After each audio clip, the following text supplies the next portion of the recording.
Go and throttle up. Every rocket, go for deploy. Stay tuned and everybody in the shuttle program, the crew is go for launch. Roger, nice to be in orbit. We have followed in their footsteps to get us where we are today.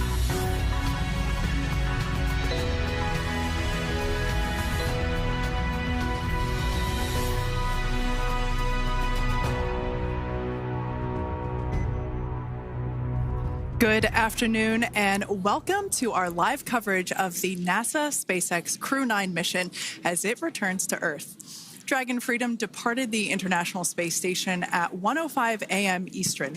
That was 10:05 p.m. Pacific time on March 17th for those of us here in California.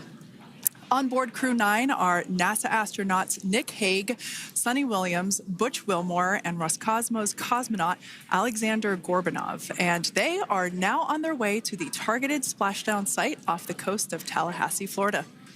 My name is Kate Tice, Senior Quality Systems Engineering Manager here at SpaceX. And joining me today from NASA Communications is Sandra Jones. Thanks, Kate. It's always such a pleasure to be here. Upon departing the International Space Station, Dragon underwent a sequence of departure burns. The crew then had a rest period and has since kicked off preparations for re-entry, including getting into their spacesuits and successfully performing a leak check. The next phase of the mission is when things will really start to amp up. Dragon has a series of steps to complete before returning Crew 9 home. That's right. First, Dragon will maneuver to the correct attitude and jettison its trunk, which is the cylindrical, unpressurized lower part of the spacecraft. The trunk is currently connected to the aft or bottom section of Dragon, where the heat shield is located. But in order to expose that heat shield and get the vehicle ready for atmospheric reentry, we're going to jettison that trunk. From there, the spacecraft will use its forward thrusters to perform a deorbit burn, which will put Dragon on a trajectory to return to Earth. This burn will last about 7.5 minutes once it starts. The deorbit burn uses Draco thrusters on Dragon, primarily the four located on the forward bulkhead, and is executed at the apogee, or the highest point of Earth's current orbit around the Earth. This deorbit burn will alter Dragon's path to ultimately line it up to re-enter Earth's atmosphere and splash down off the coast of Florida. Splashdown today is planned for 2:57 p.m. Pacific or 5:57 p.m. Eastern. The Crew 9 mission began a little differently than usual, since Butch Wilmore and Suni Williams were already aboard the space station when Nick Hague and Alexander Gorbanov arrived in the Crew 9 spacecraft in September. Having arrived as the crew flight test crew for Starliner, Wilmore and Williams were fully incorporated into the space station's Expedition 72 team and began research and other work aboard the station along with the other crew members. Additionally, Williams commanded the orbiting laboratory for much of the expedition. And after a successful liftoff and separation from Falcon 9, Nick and Alexander made a short flight on board Dragon to the International Space Station in September. Both veterans of long-duration station missions, both Williams and Wilmore conducted spacewalks during their 9 months in space. Having had the capacity to leave the station at any point, had there been some type of emergency, the crew members began packing for their voyage home about a week ago and worked through tasks and shared lessons learned with the newly arrived Crew 10 team, who arrived just a few days ago. For return operations such as this, NASA and SpaceX closely coordinate with the United States Coast Guard to establish a safety zone to ensure public safety and for the safety of those involved in the recovery operations, as well as the crew on board the returning spacecraft. Multiple notices are issued to mariners in advance of and during recovery operations, and Coast Guard patrol boats are deployed to discourage boaters from entering the splashdown zones. Now, we do want to stress to the public the need to respect this safety zone.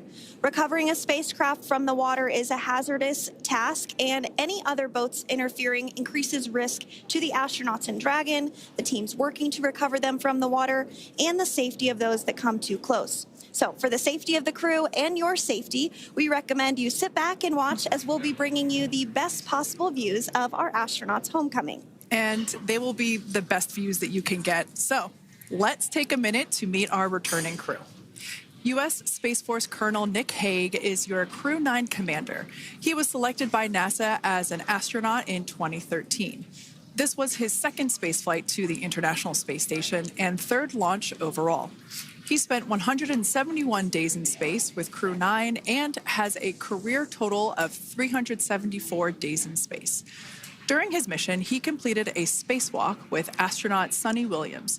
That was his fourth spacewalk, earning him a career total of 25 hours, 56 minutes of spacewalking time.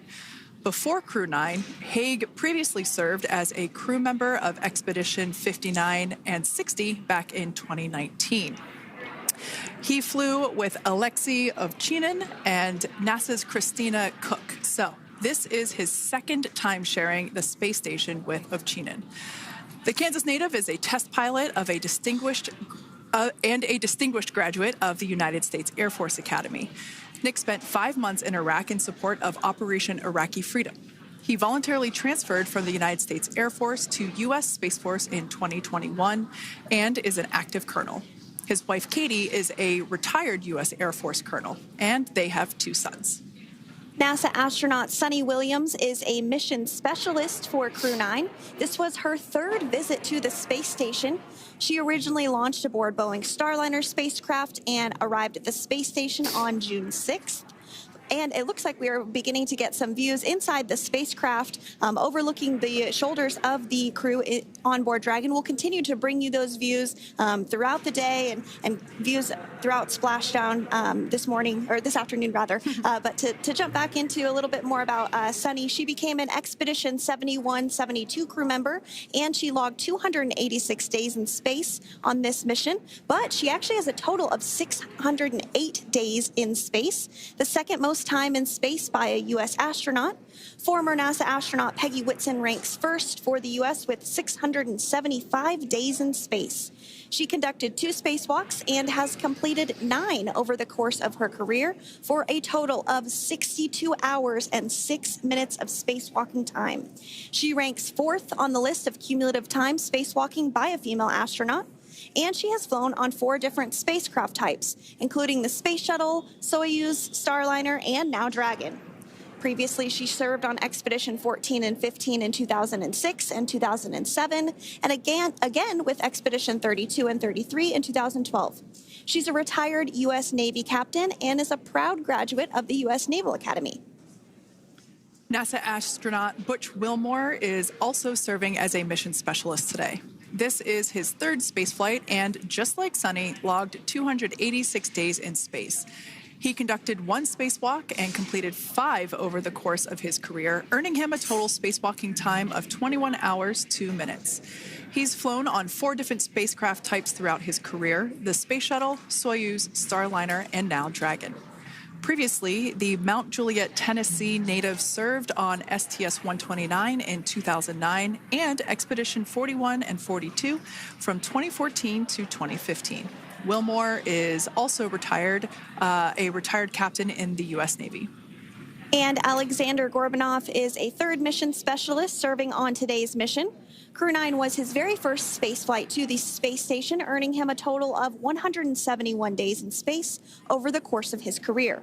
Gorbanov, along with Nick Haig, saw the arrival of 4 visiting vehicles and saw the departure of 4 as well. The duo orbited the Earth more than 2,700 times during their mission. Before his cosmonaut selection in 2018, Gorbanov worked as an engineer for a rocket space corporation and helped support cargo spacecraft launches from the Baikonur Cosmodrome in Kazakhstan. To prepare for upcoming events, Dragon is currently doing a couple of things autonomously. First, it's isolating the thermal control system fluid loops from the radiator. This system is what will help keep the internal temperature of Dragon very comfortable for Nick, Suni, Butch, and Alexander during the reentry phase. Dragon is also initiating separation of the claw mechanism, which will terminate data, power, and fluid connections between the spacecraft and the trunk in preparation for that trunk separation that I mentioned earlier. Now, as we saw before, we are hoping to get more views inside of the Dragon capsule. We will bring those, of course. We want to see more of our 4 crew members. But now a bit more of the Dragon Freedom capsule. It has flown on several missions for NASA. It first launched April 27th, 2022. to the International Space Station on NASA's SpaceX Crew 4 mission. It was subsequently used for 2 private spaceflight missions to the space station for Axiom Space, Axiom Mission 2 in May 2023, and Axiom Mission 3 in January of 2024. And of course, Crew 9 launched last year, is September 28th. So yeah, a little bit about the Dragon Freedom capsule. Here, a view that we have once again between the shoulders of Commander Nick Hague, who is on the left-hand side of your screen there, and Mission Specialist Alexander Gorbanov there on the right. That's right, Kate. And the next major milestone that we're looking ahead towards this afternoon is claw separation. We're targeting that claw separation at 2:05 p.m. Pacific time this afternoon, so less than 10 minutes from now. Continuing to get some views inside Dragon Freedom. To the far left there is NASA astronaut Butch Wilmore. And as you can see, the crew is suited up in their space suits. They are suited up in what we call dynamic phases of flight. So when they launch, when they dock, when they undock, when they return back for splashdown. We might hear some call outs on the loops about putting their visors down. That will happen just prior to deorbit burn. And you'll hear us pause when some of those communications happen. That's because we want to make sure that we are relaying the best information to you all, and so that you hear it as well. So if you do hear us pause, that is what we're doing. You also see they have their on there, and I know the gloves are pretty unique on the Dragon spacesuits, right? They're custom created? Yes, the spacesuit overall is custom fit for each astronaut. These gloves enable usage of the touchscreen panels that they have in front of them. We can't see it from this view, but that view we saw earlier between Alexander Gorbanov and Nick Hague, that is a touchscreen. It allows the crew to monitor everything that Dragon is doing, along with those tablets that they have there on their legs. So yeah, the spacesuit itself is intended to act as a mini spaceship, if you will, as once the visors are closed, it is able to maintain a pressure in the unlikely event of a depressurization event for Dragon. So there we can see those screens I was talking about. So there in the center, we've got the location tracker, as well as on the left-hand side, it's mapping out the operations that Dragon is executing. The crew has to remain well informed of all these things that Dragon is doing autonomously. That basically means that Dragon is flying itself. The crew has the ability to gain control of the capsule if necessary, but the capsule is essentially going to bring itself home. But of course, in order to be familiar with Freedom, SpaceX, deorbit sequence start in 5 minutes.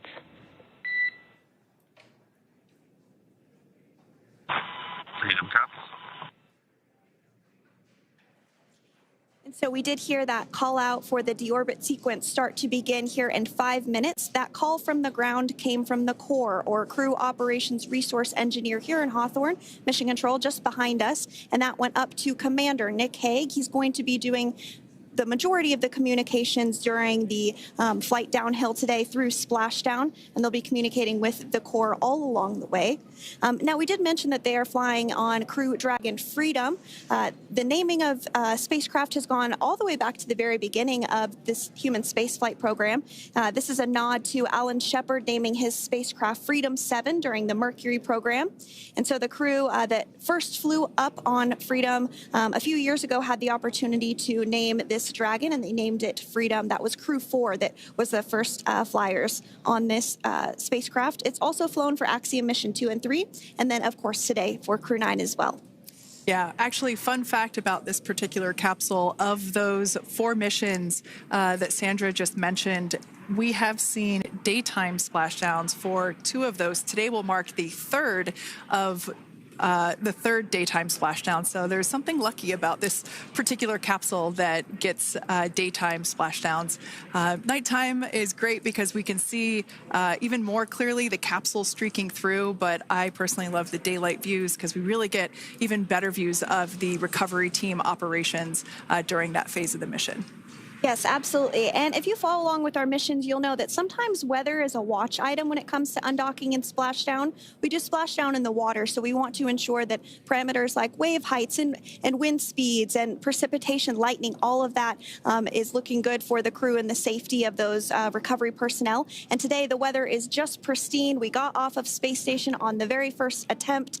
So I'm joking around and saying that it was because it was St. Patrick's Day and we got really lucky with the weather. I wouldn't disagree with that. Speaking of weather, we will be hearing from core probably around 2:20-ish. Typically, before we enter the period of loss of signal, or LOS, we will hear an entry briefing from the core, the Crew Operations Resource Engineer, and they will deliver important information like updated anticipated splashdown and loss of signal times to the crew, as well as the wave height and wind speed. So we'll be standing by to listen in on those. Like I said, that will happen shortly after. Typically after trunk separation. I can't quite remember if it's before or after deorbit burn. It must be before. But in any case, we'll be hearing all of that coming from core. In fact, that individual is seated there in the room on your screen. That is SpaceX Mission Control in Hawthorne, California. That room is located just over our shoulders. And that is where Dragon operators are standing by on console, monitoring the progress of Dragon as it continues its way home. It's been, at the point of splashdown, it'll be about 17 hours since Dragon undocked from the International Space Station.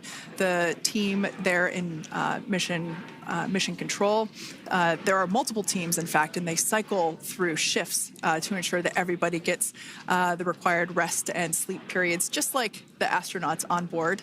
And that Crew Operations and Resource Engineer is seated there in the room, and that, like Sandra said, is the primary voice that we'll be hearing communicate from the SpaceX team to the crew on board. That's right. And so it looks like we're about 3 minutes or so from the claw separation portion of today's flight. The claw is a portion on the spacecraft that holds the trunk to Dragon. Following claw separation, we're going to jettison or remove that trunk because it's no longer needed. The trunk has solar arrays on it that provides power to the Dragon spacecraft. But now that we're beginning the reentry process, we need to go ahead and jettison that trunk and able to expose the heat shield, which is really going to do the heavy lifting as Crew 9 re-enters the Earth's atmosphere. They come in at 17,500 miles per hour, so they really need to ensure that that heat shield absorbs that heat, and there's... Deorbit sequence start.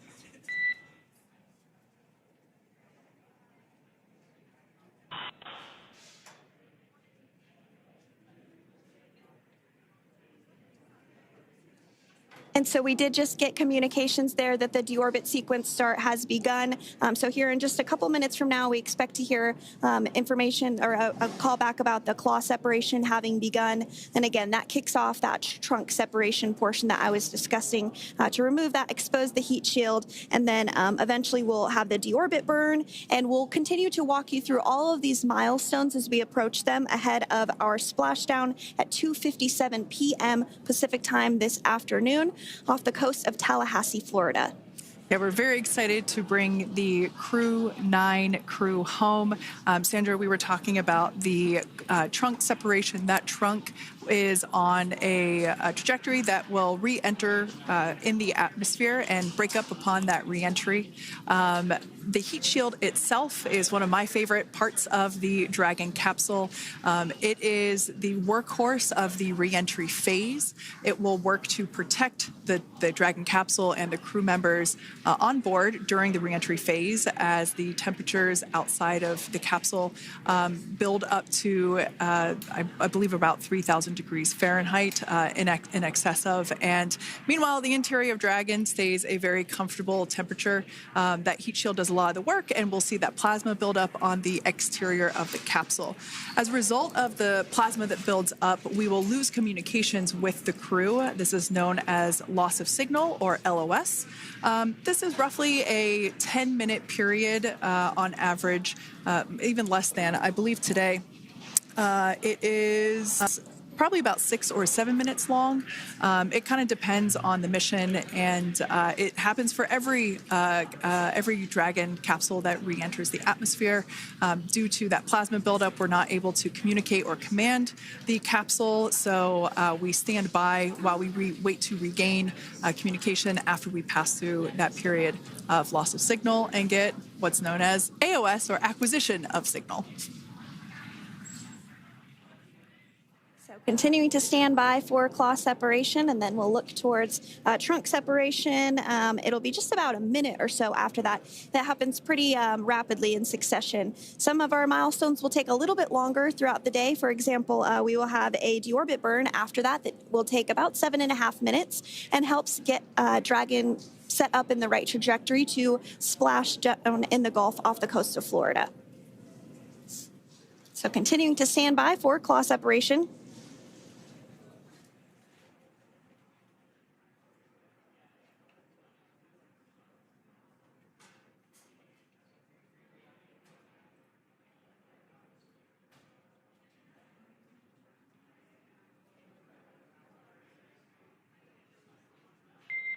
Nominal trunk jettison. All right. Freedom copies. Great news there. That trunk has been jettisoned from the Dragon capsule.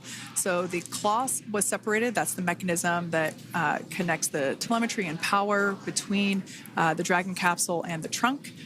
In order to expose the heat shield underneath Dragon, we had to jettison that trunk, and so we just got confirmation that that has happened. So that is great news. Basically means that telemetry is looking good, and that the nitrox system is primed for cabin and suit cooling, and the heat shield, like I said, is now exposed and ready for atmospheric re-entry. The trunk served its purpose by gathering energy from the sun through its solar cells and converting that to battery power. Since we separated the trunk, we can't generate any more new power, but we really don't need to since we're coming home and Dragon has enough battery power already stored. Now, up next, the final steps that Dragon will perform prior to re-entry: the slew, or the maneuver to deorbit burn attitude, and then the deorbit burn itself. This deorbit burn is the last time that the forward Dracos, which are the 4 thrusters located on top of the spacecraft under the nose cone, it's the last time that they will ignite. The deorbit burn will place Dragon on a precise trajectory to return to the splashdown zone off the coast of Florida, off the coast of Tallahassee, Florida, and that will last about 7.5 minutes once it starts. And so deorbit burn is targeted for 2:11 p.m. Central Time, so about 2 minutes from now. As we mentioned, it's going to last about 7.5 minutes, again, helping to get Dragon into the precise trajectory to ensure that splashdown occurs in the area that was calculated and where the recovery team is already in place, ready to support splashdown operations today. The recovery vessel Megan is the ship that is going to be utilized today, and we also have what is called fast boats that go out first to check the spacecraft and make sure everything is looking good before the recovery vessel Megan approaches. So that whole recovery process takes about an hour, I would say, from the time the crew splashes down to the time they're on the boat and the crew gets out of the capsule. And we'll continue to bring you live coverage through every step of the way today as Crew 9 returns home. Indeed. Now, let's take a little bit of a closer look at Dragon. One of the great things about being close to the space station is that we can use space station cameras to look at Dragon. But now that Dragon is on its way home, we don't have those external cameras. So here's an animation of what the capsule looks like. We've got the pressurized section, the capsule on the top, and the trunk, or the unpressurized section, on the bottom. That's where those solar panels that we manufacture in-house are located, soaking up the energy from the sun and turning it into power for the capsule. At the very top of the capsule is the nose cone. That is where the Dracos, the forward Dracos, are located. That nose cone is currently open, not closed like we saw in that animation. Once we get through the final maneuverings for the re-entry phase, we will close the nose cone capsule just before Dragon begins its atmospheric entry to protect that forward hatch there located along with those forward Dracos. So Go ahead. Oh, that's right. I was going to mention that the nose cone does open shortly after launch, and it remains open the entire time that Dragon is docked to the International Space Station. So as an example for this particular spacecraft, Freedom, since September when it docked to the International Space Station, remains open that entire time, and here shortly it will close for the very first time since September. So quick recap of what Dragon has done in recent history here. We basically began preparations for re-entry known as the deorbit sequence. So Dragon released the trunk. As we said before, we separated the claw, we released the trunk. It next will slew to the deorbit burn attitude. Slew basically meaning maneuver, so it will position itself correctly to execute that deorbit burn. We want the heat shield side to be facing forward, or first, if you will. We want that to be the leading edge of the Dragon capsule, as that heat shield is meant to basically be an ablative material for the heat that it will incur. Once we complete that deorbit burn attitude slew, we will initiate the deorbit burn itself. That will last for several minutes, expecting that to be to start here any moment now, actually, and then it will go until about 2:18 p.m. Pacific time or 5:18 p.m. Eastern time. And I did hear confirmation that deorbit burn is underway. As we mentioned, it's about a 7.5-minute burn. So within the last 10 minutes, Dragon has jettisoned its trunk and initiated the deorbit burn just seconds ago. As mentioned earlier, for those operations, NASA and SpaceX closely coordinate with the United States Coast Guard to establish a safety zone to ensure public safety and for the safety of those involved in the recovery operations, as well as the crew on board the returning spacecraft. Multiple notices are issued to the mariners in advance of and during recovery operations, and Coast Guard patrol boats are deployed to discourage boaters from entering the spacecraft, the splashdown zones. So we do want to stress to the public the need to respect this safety zone. Recovering a spacecraft from the water is a hazardous operation, and any other boats interfering increases the risk to not only the astronauts in Dragon, but the teams working to recover them from the water and the safety of those that may come too close. So for the safety of the crew, which you see there on your screen, your safety, we recommend you sit back and watch as we'll continue to bring you the best possible views of our astronauts' homecoming. Yeah, as I mentioned earlier, this deorbit burn is the last time that we will utilize our 4 forward Draco thrusters. Forward basically meaning at the top of the Dragon capsule. Dragon Freedom has not yet entered the Earth's atmosphere. This deorbit burn is what will line the vehicle up and put it on its final trajectory to the landing site right off the coast of Tallahassee, Florida. So basically, it is the last burn that the Dragon spacecraft executes and is what really locks it in for that precise landing. As you can see on your screen right now, Nick, Suni, Butch, and Alexander are using their screens to keep tabs on the burn duration, the Draco firings, and trajectory details such as entry angle, spacecraft perigee, and how much distance remains until deorbit burn termination. As I mentioned earlier, Dragon is flying itself. So all the crew has to do is stay strapped into their seats and keep tabs on things. Although I must say, if I had one of those window seats, it would be pretty difficult to restrain myself. Now, with Nick, Suni, Butch, and Alexander ready to deorbit and splash down back on Earth, they will be heading to one of 8 targeted sites supported by SpaceX and NASA. All of these sites are located off the coast of Florida, either in the Gulf of America or the Atlantic Ocean. Spreading the supported sites across multiple locations helps maximize the return opportunities for this mission and future crews, lowering the chance that we'll have to wave off due to bad weather. For those of you following along, you'll know that today's splashdown marks our final Dragon recovery on the East Coast. After 6 great years of successful recovery operations off the East Coast, we'll be moving all Dragon recovery operations back to the West Coast. And as always, NASA and SpaceX jointly select our splashdown location. And for today, the prime recovery site is off the coast of Tallahassee, Florida.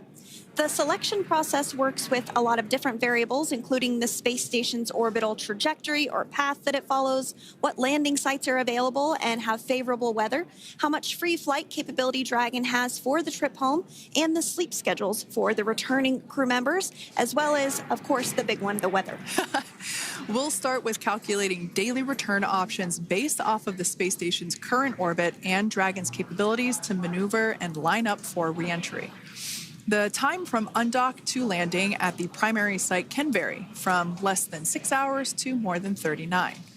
Getting home the quickest comes with some obvious benefits, but we always have to make sure the crew is properly rested for dynamic operations, preventing us from scheduling 20-plus hour days for them, of course. Trajectory and ballistic experts provide the daily opportunities that would line up Dragon with the 7 landing zones and split them into what we call ascending and descending opportunities. Dragon uses its Draco thrusters after leaving station to execute a series of altitude-lowering maneuvers and to line up with the selected primary site. It can also change to different alternative sites while in a free flight if sudden weather moves in that we may need to avoid. So, as we mentioned, weather is something we're constantly looking at, making the final call to proceed about 2.5 hours before the crew undocks. So for the Crew 9 return, we looked at a number of weather items. Some of the obvious ones are no rain or a chance of lightning in the recovery zone, both for the safety of the crew inside Dragon and the recovery teams in the water.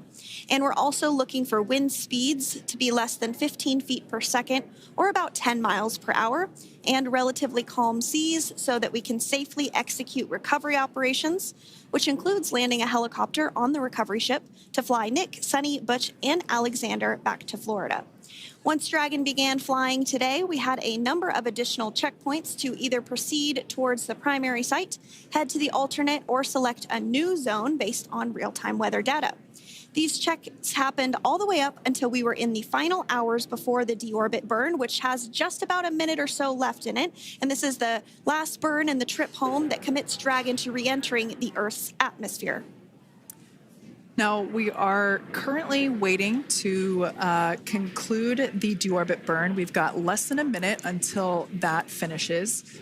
We will expect to hear a call out for nominal burn, which will confirm completion of that deorbit burn for Dragon Freedom. We can see images there from the touchscreen display panels that the crew utilizes in flight. We can see the visualization of exactly which one of the 4 forward Draco thrusters are firing. That's why you have kind of like a strobe effect there.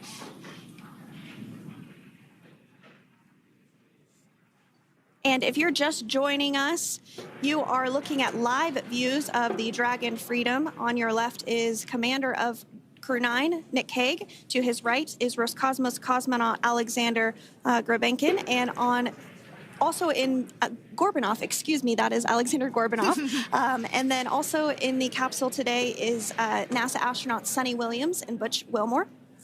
We're awaiting confirmation that their deorbit burn is complete, which is the last burn that's going to help set them up on a trajectory to Splashdown off the coast of Florida. Deorbit burn complete. Performance nominal. Nose cone closure initiated. Freedom copies. All right, excellent news there. We heard the words we were looking for, nominal burn. So that means that that deorbit burn was successful and nominal, meaning as expected. And we're now beginning to close the nose cone in preparation for atmospheric reentry. So in the background, Dragon is currently inhibiting those forward bulkhead Draco thrusters that we just used to complete the deorbit burn, ensuring it's safe to latch the nose cone shut for re-entry. Also, the vehicle has initiated the nitrox suit purge, which will help keep Nick, Suni, Butch, and Alexander cool and comfortable during re-entry, which is coming up in about 20 minutes from now. At this point, the nose cone is closing and protecting the forward hatch for re-entry, and the crew are using their screens to continue to monitor the locking of the nose cone, which is done by a set of hooks. And as we mentioned earlier, that nose cone has remained open since September, so this is the first time it's closing in a few months. Yeah, that's absolutely right. Now, we will be expecting, as I mentioned before, an entry brief from SpaceX Core. Again, that's the crew operations resource engineer who is seated in that room that you see there on your screen. That entry brief will provide updated times for anticipated splashdown as well as the loss of signal or period of LOS. And that briefing will also give us information such as wind speed and wave height at the expected splashdown location. But all in all, everything has been great today. All events have been executed on time as expected, and we are looking forward to a splashdown of the Crew 9 crew at about 5:57 p.m. Eastern Time or 2:57 p.m. Pacific Time. Between now and then, things are going to start moving quite quickly. In fact, if anything, this will have seemed like the slower part of the reentry phase. We're going to go through, like I said, that period of loss of signal or LOS. That period is a few minutes long where we are unable to communicate or command the capsule due to the plasma that builds up on the exterior of the capsule. That period, like I said, lasts for a couple minutes. You will start to hear SpaceX Core hail the Crew 9 crew a little bit earlier than expected because we, in the past, have actually regained communications a couple minutes earlier than initially anticipated. So we'll go through that period of loss of signal, that entry period, that specifically when when the Dragon spacecraft is re-entering through the atmosphere. Approximately at about 18,000 feet when the capsule is traveling at 350 miles per hour. We will see our first views of parachutes for the day. It's one of my favorite moments of return sequences is when we get to see the drogue parachutes. We'll see the drogues come out. Those drogues will help slow the vehicle down to about 119 miles per hour. And then that is when the main parachutes will come out from the Dragon spacecraft and then ultimately end in splashdown. And we are hearing confirmation that the nose cone is closed and everything was nominal or as expected with that closure. So as we begin the second half of entry, Dragon is now beginning to inject cooled nitrox into the air being delivered to the spacesuits worn by Nick, Suni, Butch, and Alexander. Again, this is what will allow the crew to remain comfortable while external temperatures reach 3,500 degrees Fahrenheit as they re-enter the Earth's atmosphere. So the heat shield is pointing forward, leading Dragon to the landing site. Yeah. Now, speaking of the heat shield, Dragon's primary heat shield is comprised of PICA 3.0, which stands for Phenolic Impregnated Carbon Ablator. The first-gen PICA was initially developed by NASA for studying and sampling comets within our solar system. SpaceX partnered with NASA to develop PICA-X, which was the second-generation product used on all Dragon 1 cargo resupply service missions that resupplied the International Space Station on 20 missions. PICA 3.0 was developed specifically for use on Dragon 2 crew and cargo with enhanced structural and thermal capabilities that allowed the heat shield to be even more effective in the way that it utilized the ability to make that heat ablevate as it goes through the Earth's atmosphere.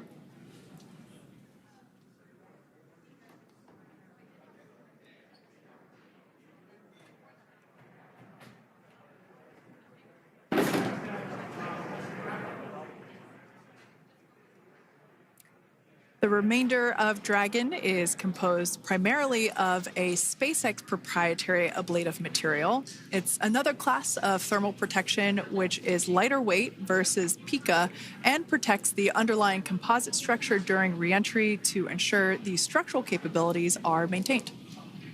While Dragon will experience temperatures well over 3,000 degrees during peak reentry conditions, the characteristics of the thermal protection system coupled with the environmental control and life support system in the pressurized interior will ensure that Nick, Suni, Butch, and Alexander stay cool and comfortable during all phases of reentry through splashdown.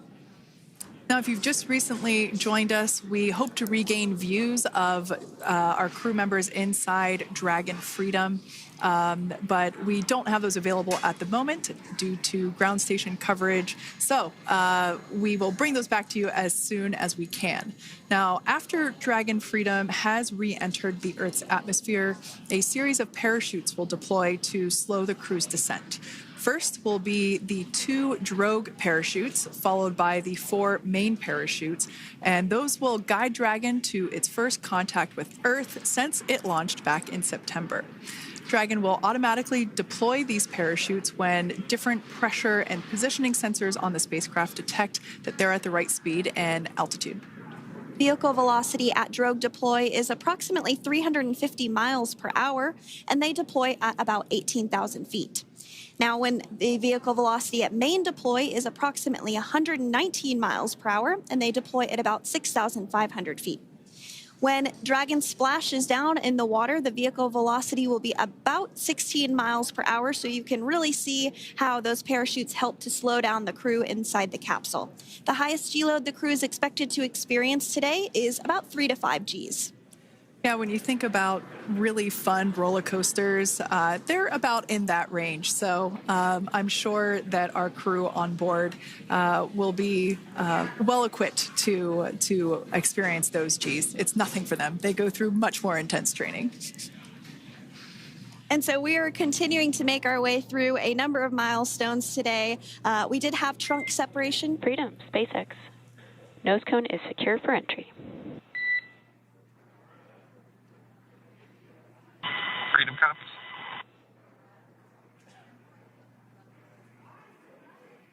All right, great news there. That tells us that the final physical configuration change for Dragon is complete. We have closed that nose cone. This is the last physical change that Dragon undergoes prior to re-entering the Earth's atmosphere.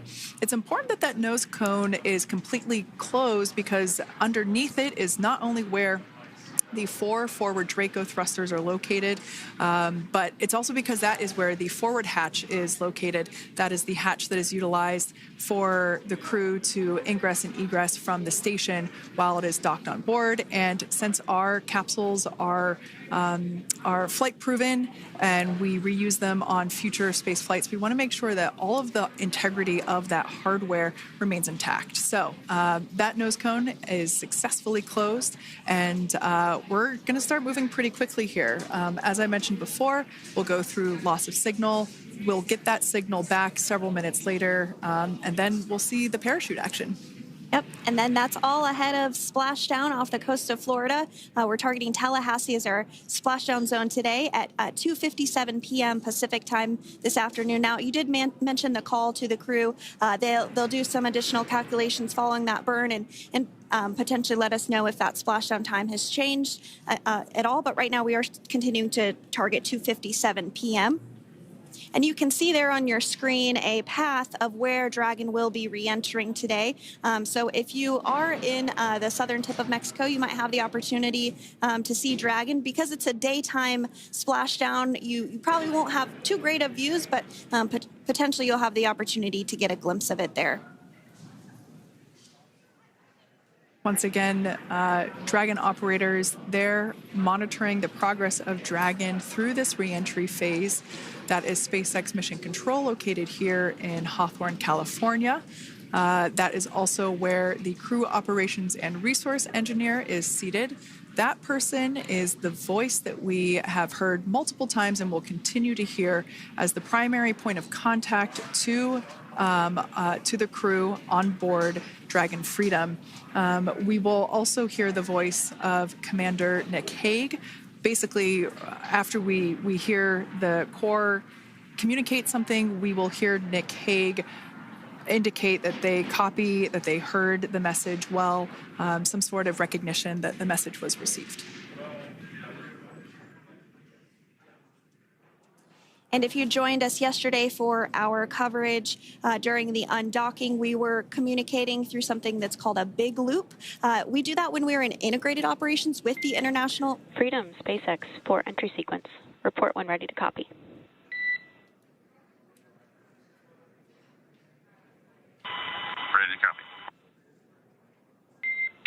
right, I've got some updated times for you. Our COM blackout start time is 2144. Our COM blackout end time is 2151. And our splashdown time is the same per your displays, 2157.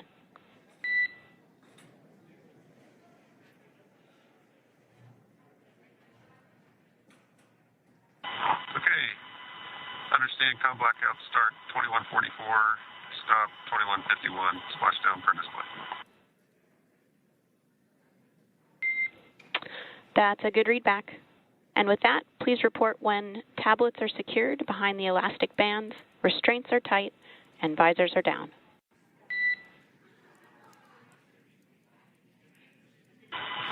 And copy, Wilco.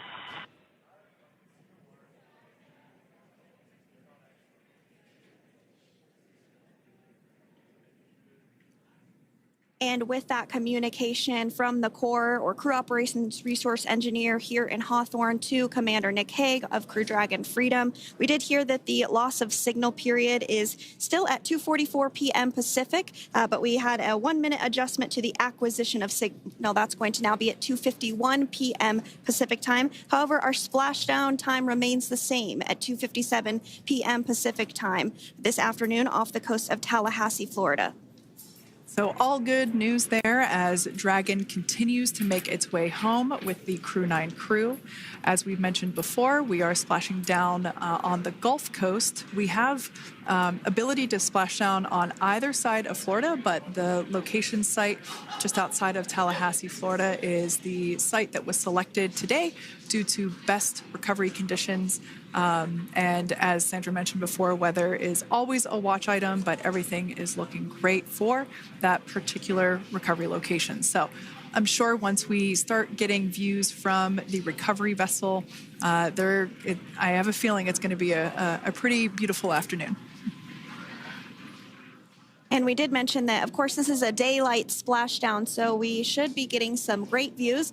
We do have a couple of spacecraft called the WB-57, which are high-altitude planes that NASA utilizes during splashdown operations. Those are en route and going to be tracking the capsule as it makes its way through the atmosphere and should be providing some good views for us.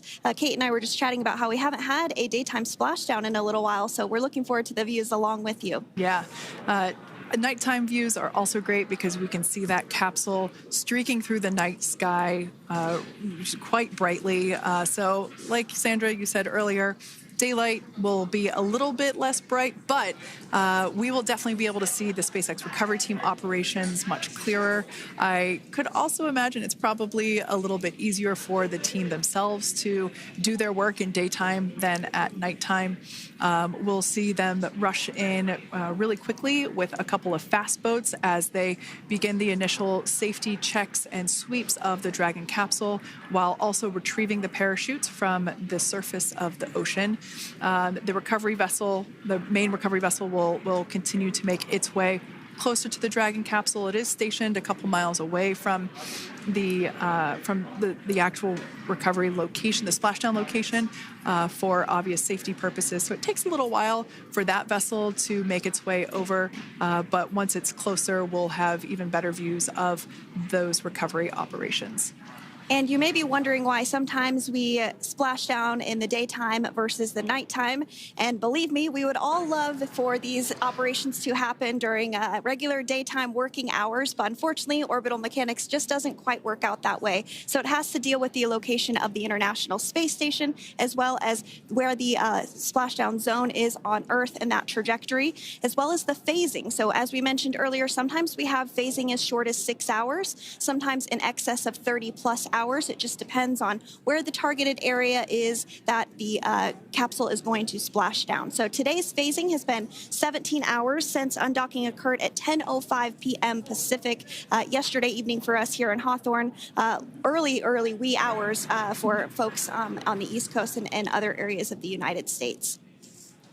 Yeah, but regardless of whether it's daytime or nighttime, the SpaceX recovery team has trained and practiced and rehearsed for it all. So regardless of daylight, They are really efficient with those operations. And but like you said, Sandra, it has been a minute since we have seen a daytime splashdown on a NASA SpaceX crew mission. The last daytime recovery was on Crew 4, which was the debut flight for the capsule flying today, the spacecraft known as Dragon Freedom. And so, yeah, kind of a fun fact there in terms of the timing of that daylight splashdowns. Once again, standing by for more communication with the crew. The next event that we have coming up is the start of that period known as loss of signal. That is the period still expected at 2:44 p.m. Pacific time. This lasts for several minutes while the capsule is making its way through the Earth's atmosphere. The heat shield located at the bottom of the capsule, really doing all the work at that point in time in terms of using the atmosphere to slow the capsule down from its orbital speeds of 17,500 miles per hour.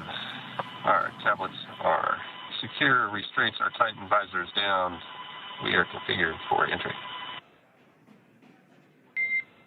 Freedom, I copied. Tablets are secured, restraints are tight, and visors down.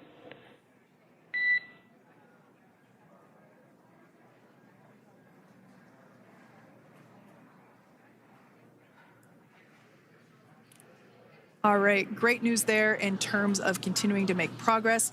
That back and forth communication we heard was just letting Core know that per their instructions, Crew 9 has now put away everything that was necessary in order to begin the re-entry, including those tablets that were located on their legs. Those are now stowed away. They've tightened that safety harness that we see there, and the visors are now down. So with all that being said, let's take a minute to meet our returning crew. U.S. Space Force Colonel Nick Hague is your Crew 9 commander. He was selected by NASA as an astronaut in 2013. This was his second spaceflight to the International Space Station and third launch overall. He spent 171 days in space with Crew 9 and has a career total of 374 days in space. During his mission, he completed a spacewalk with astronaut Suni Williams.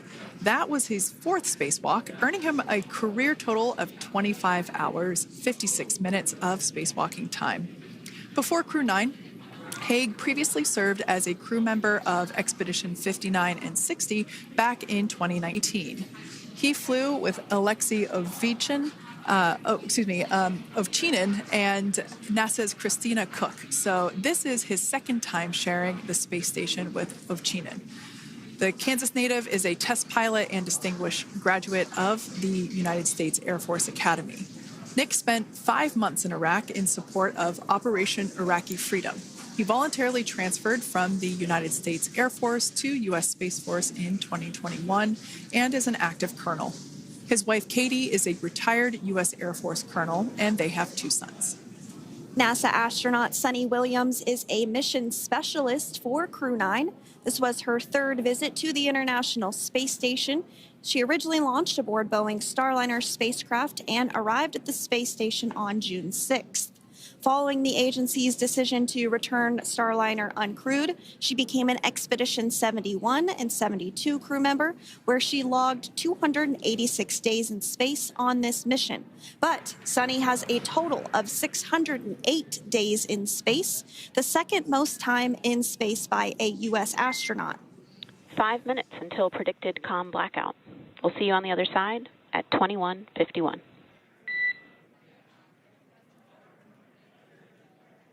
21:51. Talk to you soon. And with that call out from the crew operations resource engineer to Commander Nick Hague, letting them know that everything is looking good ahead of the loss of signal period. We will see the crew on the other side of the loss of signal period at 2:51 p.m. Pacific time this afternoon. Continuing on about Suni Williams, who has a total of 608 days in space, the second most time in space by a U.S. astronaut. Former NASA astronaut Peggy Whitson actually ranks first for the U.S. with 675 days in space. Suni conducted 2 spacewalks and has completed 9 over the course of her career for a total of 62 hours, 6 minutes of spacewalking time. She ranks 4th on the list of cumulative time spacewalking by a female astronaut, and she has flown on 4 different spacecraft types, including the Space Shuttle, Soyuz, Starliner, and now Dragon.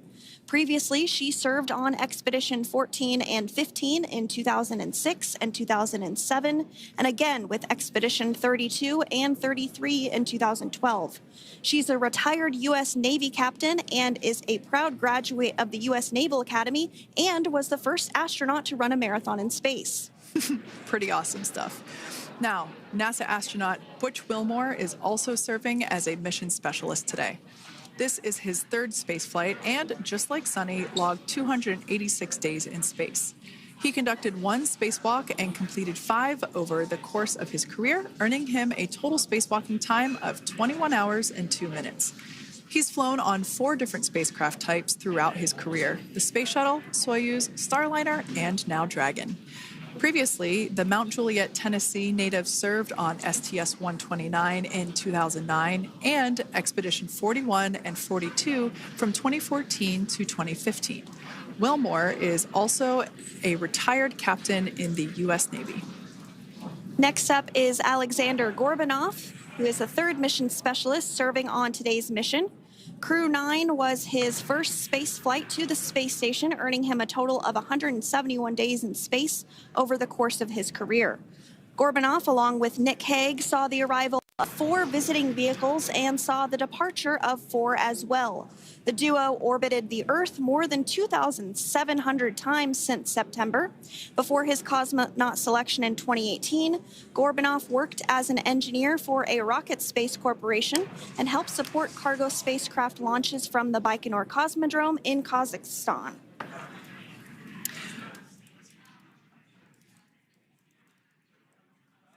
So if you are just joining us, we are continuing to bring you live coverage of Crew 9's return to Earth following their mission aboard the International Space Station, where they completed science and research investigations. We are targeting splashdown off the coast of Florida at 2:57 p.m. Pacific time. The next major milestone that we'll look ahead towards is what we call loss of signal, or LOS, when we won't have communications with the crew because they will be re-entering the Earth's atmosphere. And during this process, there is plasma that builds up around that heat shield, so we are not able to communicate with the crew, but we are anticipating to regain communications with the crew at a short time from now at 2:51 p.m. Pacific time today. As we said before, everything continues to look good for the return of the Crew 9 team. We are about to go into that period of loss of signal. Once we get views of the crew inside the capsule, once again, we will be sure to bring those to you. But that period of time is when plasma is building up on the exterior of the capsule, generating heat in excess of 3,500 degrees Fahrenheit. So we are unable to communicate or command the spacecraft at that time. And that includes, unfortunately, video feeds as well. So as soon as we get the views back inside Dragon, we will bring those to you. But until then, we are going to stand by and continue to monitor the progress of Dragon. Like Sandra just said, we are anticipating the blackout period to begin at 2:51 p.m. Pacific time, 5:51 p.m. Eastern time. This will last for several minutes. It's not super exact, even though we are predicting acquisition of signal, or AOS, to come back at 5:51 p.m. Eastern time. In the past, we have regained communication sometimes a little bit earlier than that, so we'll probably start to hear Core begin to hail Crew Dragon a minute or two prior to that anticipated acquisition of signal. But right now, Nick, Suni, Butch, and Alexander are seated in their seats inside Dragon Freedom. Their visors are down, and they have put away or stored the tablets they had located on their upper leg to monitor Dragon's progress. Now they will be utilizing the touchscreen displays where the current operation and future operations will be displayed as they are able to monitor Dragon's progress continually. As I said before, Dragon is autonomous, meaning it is flying itself. So the crew stands by and monitors, and those touchscreen displays are what will be allowing them to do so and prepare for events such as parachute deploy.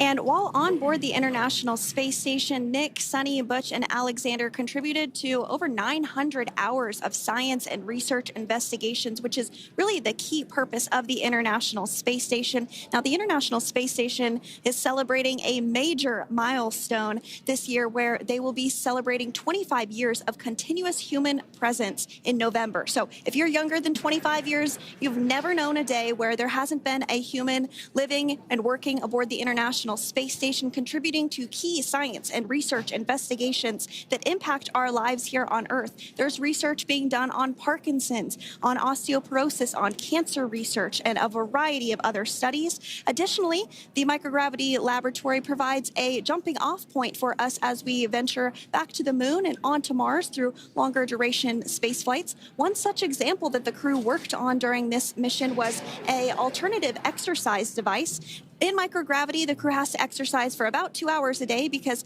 they're not having the effects of gravity on their body. So to prevent bone and muscle loss, we counteract that with 2 hours of exercise per day. On board the International Space Station, they have 3 ways in which they can exercise. They have a bike, they have a treadmill, and they have a similar to a weightlifting machine that counteracts the microgravity environment. But a particular experiment that this crew tested out was a combination of all 3 of those in one smaller device. And this is really critical as we continue on to the moon, Mars, and beyond, because space is really important in spacecraft. So if we have something smaller that the crew might be able to utilize, that can potentially help us venture out even further into the solar system.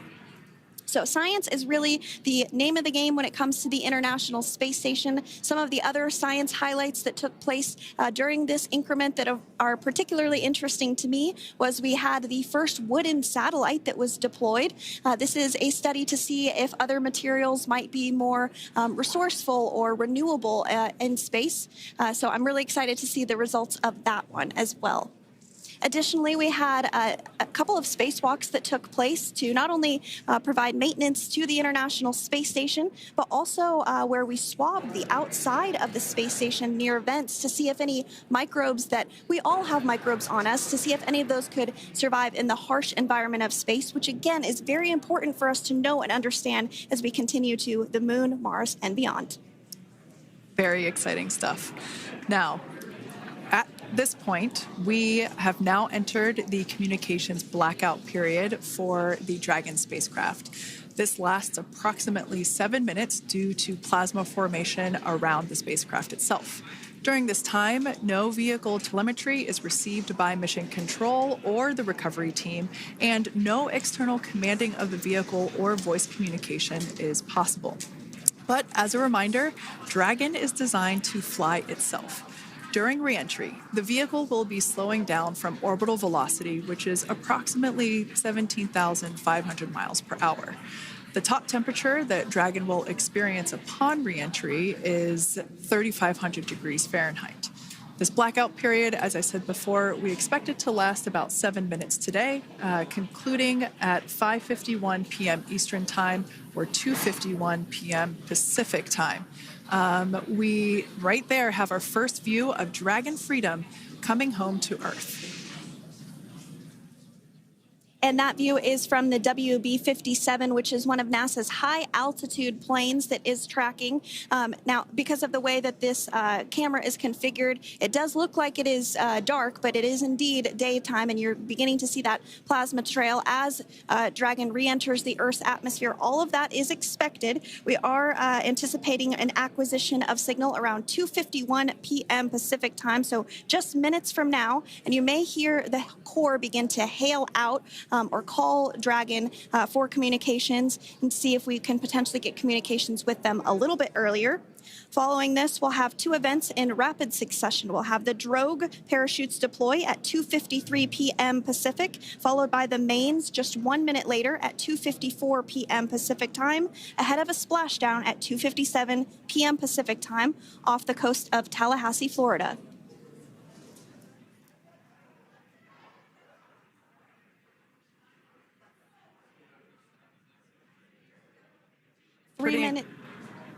Pretty incredible views of the Dragon spacecraft making its way home back to planet Earth with the Crew 9 astronauts on board.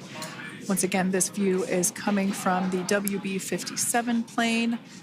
That heat shield we can see doing magnificent work as it works to...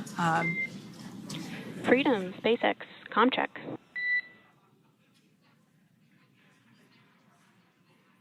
All right, we're going to start hearing the SpaceX Crew Operations Resource Engineer. SpaceX Freedom is with you. 4.6 feet. Enjoying the ride. Copy that, Freedom. Great news there from Commander Nick Hague reporting back. We see a healthy flight computer. Expect automated chute deployment. Freedom copies. Like we said before, things moving very quickly as Dragon Freedom makes its way home. Next event coming up will be deployment of the drogue parachutes. This occurs around 18,000 feet. GPS has converged. Expect nominal altitude for drogue chute deployment.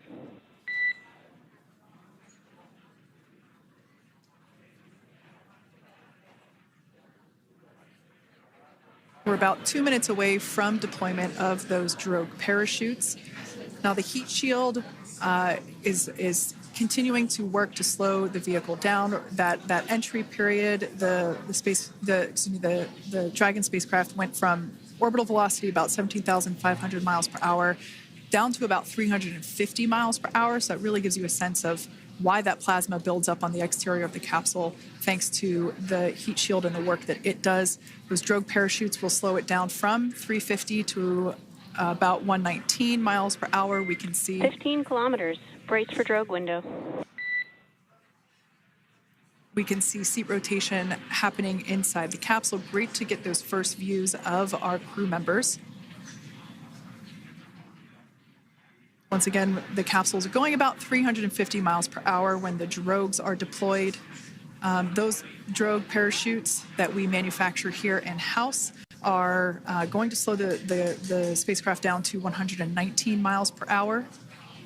And that is when we will see the main parachutes deploy, and that occurs about 6,000 feet above the ocean's surface. And we are expecting drogue deployment at 2:53 p.m. Pacific, so we should see it any second now. And there you are getting a great view of Crew 9 inside Dragon Freedom as it returns back to Earth. We are awaiting the drogue deploys. This view coming from the WB-57 high-altitude plane. And there you see it on your screen, drogue deployment. Drogue descent rate nominal. You can hear the crowd here. Visual on 2 healthy drogues. The crowd here very excited as Dragon Freedom continues to make its way back to planet Earth.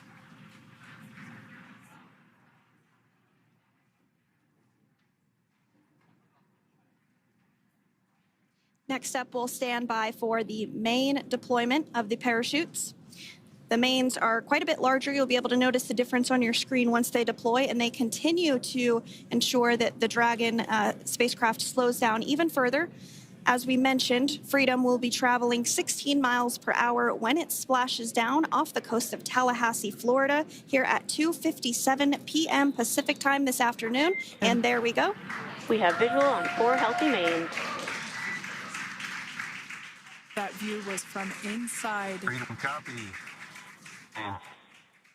That view was from inside one of the buckets where the parachutes are located. So we see a great view there of the reefing on those parachutes. And as those main parachutes begin to inflate fully, 4 beautiful, healthy mains.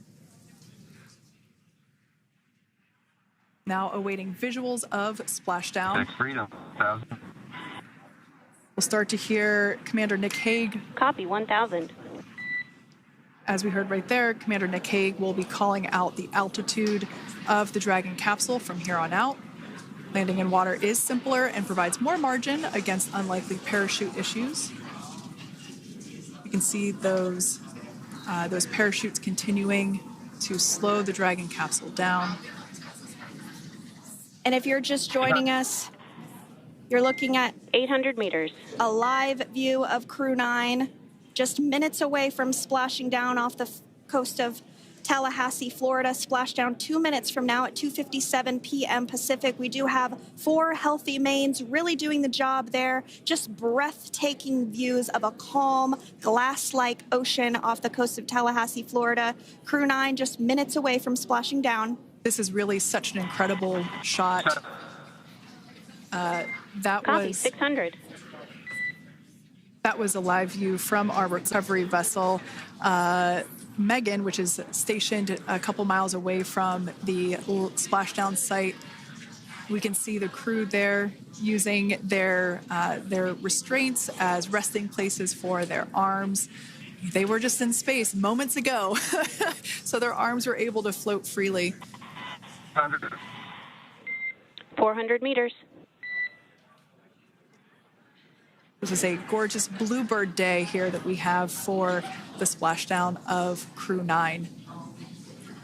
It's incredible to think that the Dragon capsule just minutes ago was going over 17,000 miles per hour, and now gently coasting to a soft splashdown. 200. Copy, 200 meters. Brace for splashdown.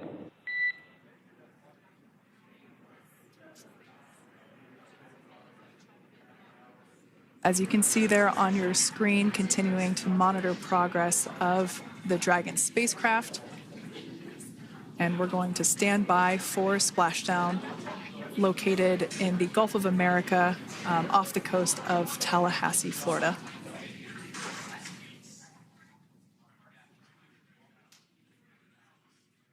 And splashdown. Crew 9 back on Earth.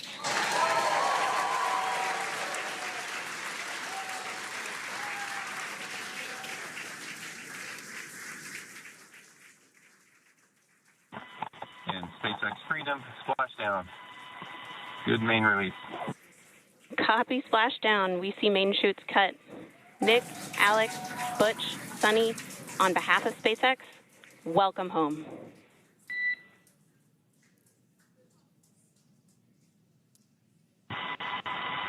It is an amazing, what a ride. I see a capsule full of grins ear to ear.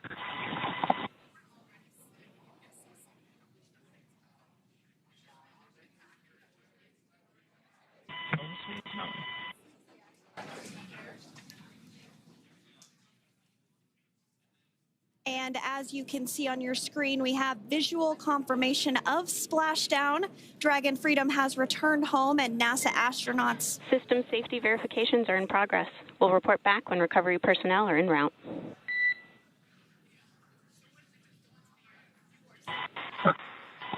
Understand. And we're in section 2, 4.800 landing response. And looking for your word on if it is necessary.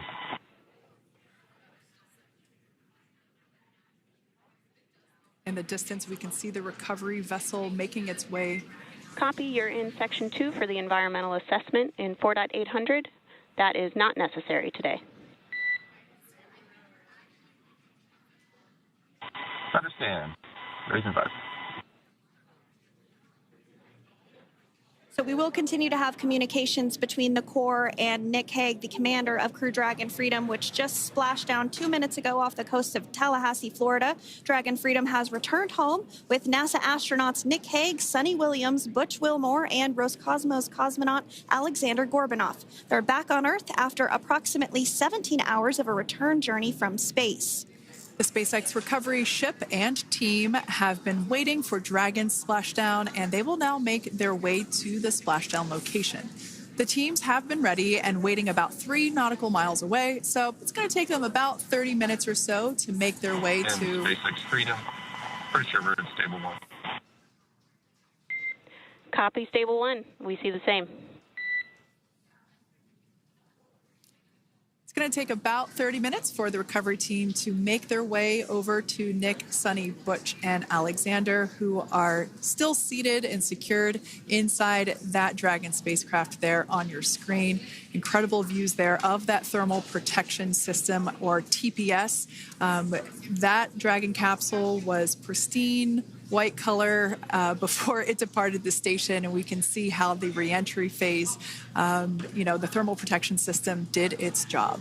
Now, if you're wondering what that hole, that like bucket area is, that is underneath the side hatch. That is where the main parachutes were stored. So when we saw the Dragon capsule docked at station, it looked very different. The panel that protects and covers the main parachutes, that was still intact, as well as the panels that enclose where the drogue parachutes are located. We can see those fast Freedom. boats. SpaceX is go for recovery personnel to approach. Expect personnel alongside in the next few minutes. Freedom copies. We can see those fast boats. We weren't kidding when we said they were fast. While it does take about 30 minutes for the main recovery vessel to make its way over to the capsule, these fast boats will be doing a couple of things simultaneously. A couple of them are going to be working to retrieve the parachutes that you see in the background there of this drone shot. Those parachutes will be retrieved from the ocean surface. We want to make sure we are able to pull those out. The recovery vessel there closest to the spacecraft is going to be performing some safety checks.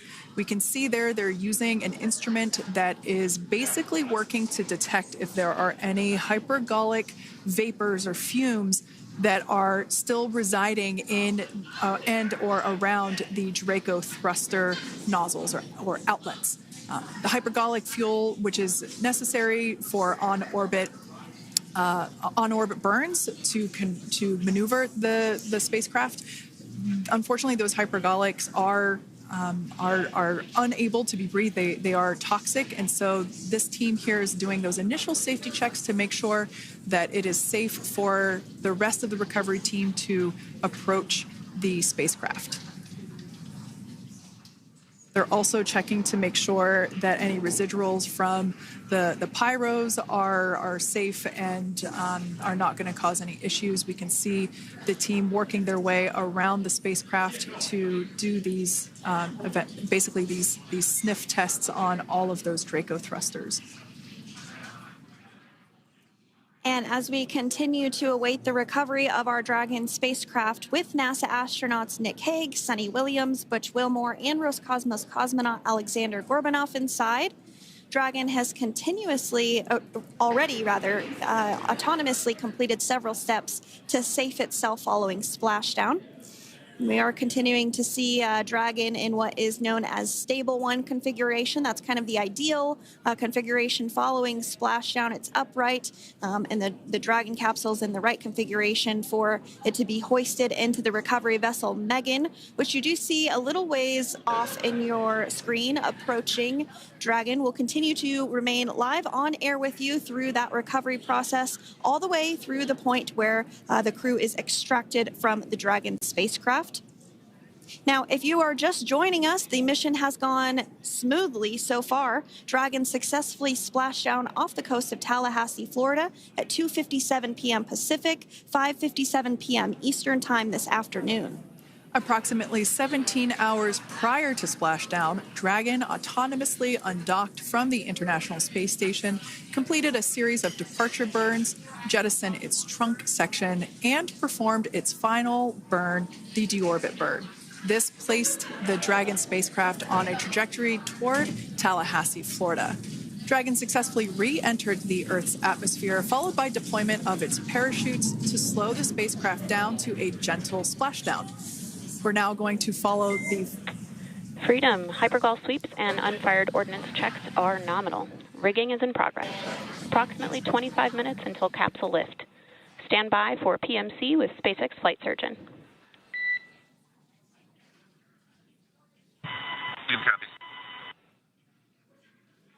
And so what we did just hear there was communications that those hypergol checks were complete. They didn't find any of that upon those checks, so we'll continue to move through the timeline. Next up is a process called rigging, which you see happening right now on your screen. This is when a SpaceX recovery personnel actually works to climb aboard the capsule and work through procedures ahead of lifting onto the nest of the recovery vessel Megan. We heard it's going to be about 25 minutes or so until that lift actually takes place.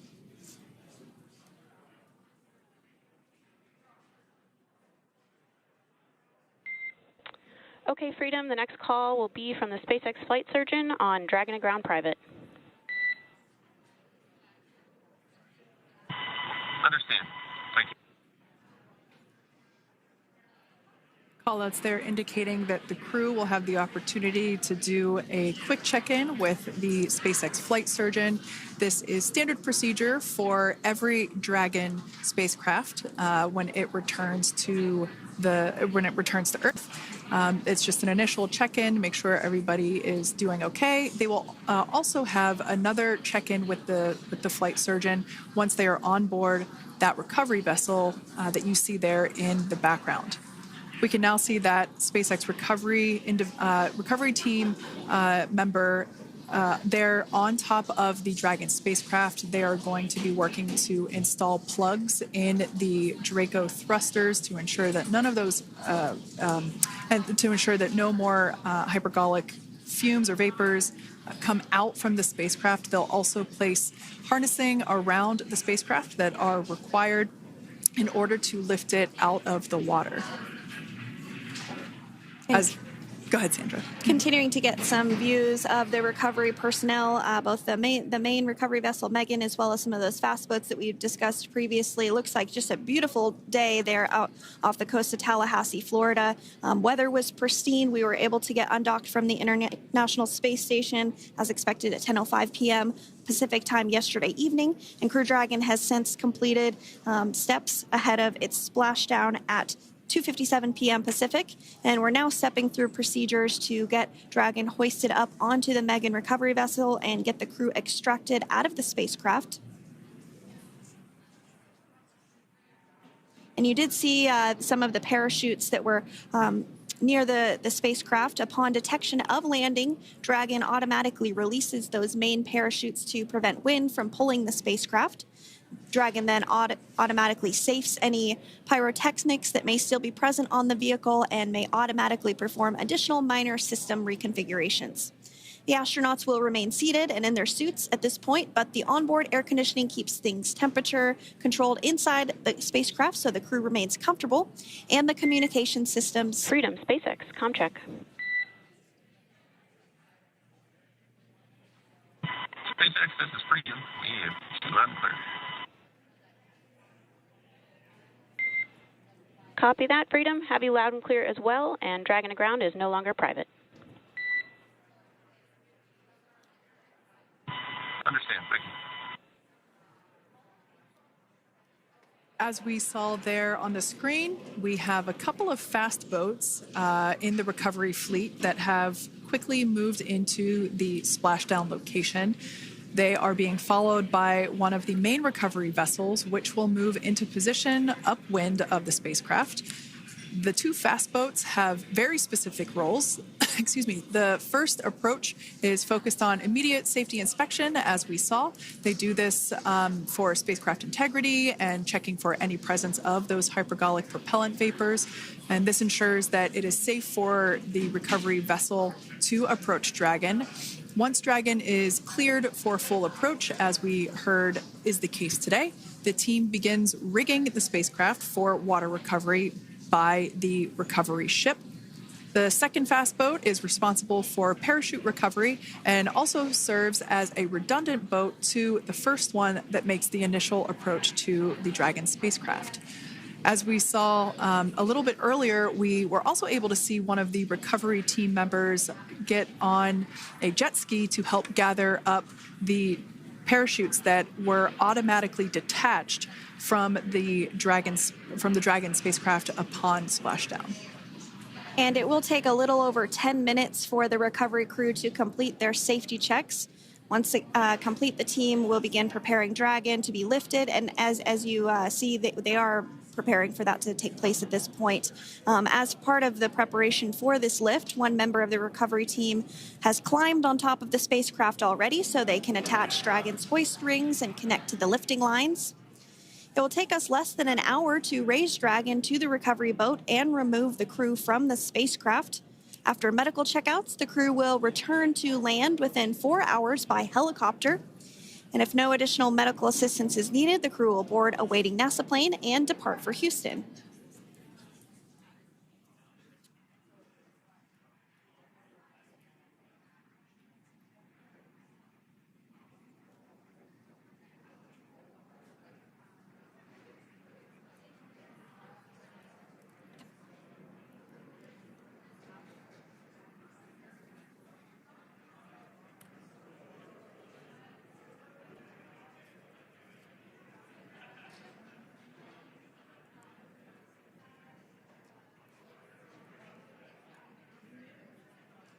And as we continue to await Dragon to be hoisted up onto the ship, we have a very special treat. NASA Public Affairs Officer Jaden Jennings, who is actually on the recovery vessel and had a bird's eye view of the splashdown today. Jaden, how are you? How was the view from the recovery vessel? Hi, Sandra. How do you hear me? I've got you loud and clear, Jaden. It's so great to hear you. Awesome. So Splashdown, Sandra, was nothing short of be advised. spectacular. We are transitioning the forward link. Comm will be unavailable for approximately 5 minutes. Freedom compass.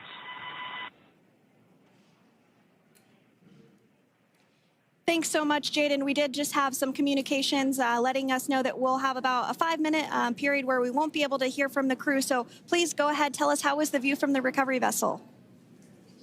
Absolutely. Yeah, I was mentioning earlier, Splashdown was nothing short of spectacular. And we were stationed about 1.5 nautical miles away from the splashdown zone and had great visuals here on the recovery vessel Megan. We actually saw a little of the smoke trail as the spacecraft was coming in, and then moments later we spotted those drogue chutes, and this was quickly followed by 4 healthy white and orange main parachutes. We then tracked Dragon all the way down as it slowly propelled into the ocean. And I think I speak for all of us on the ship when I say a new core memory was made today, and we are looking forward to having Crew 9 on board with us a little later.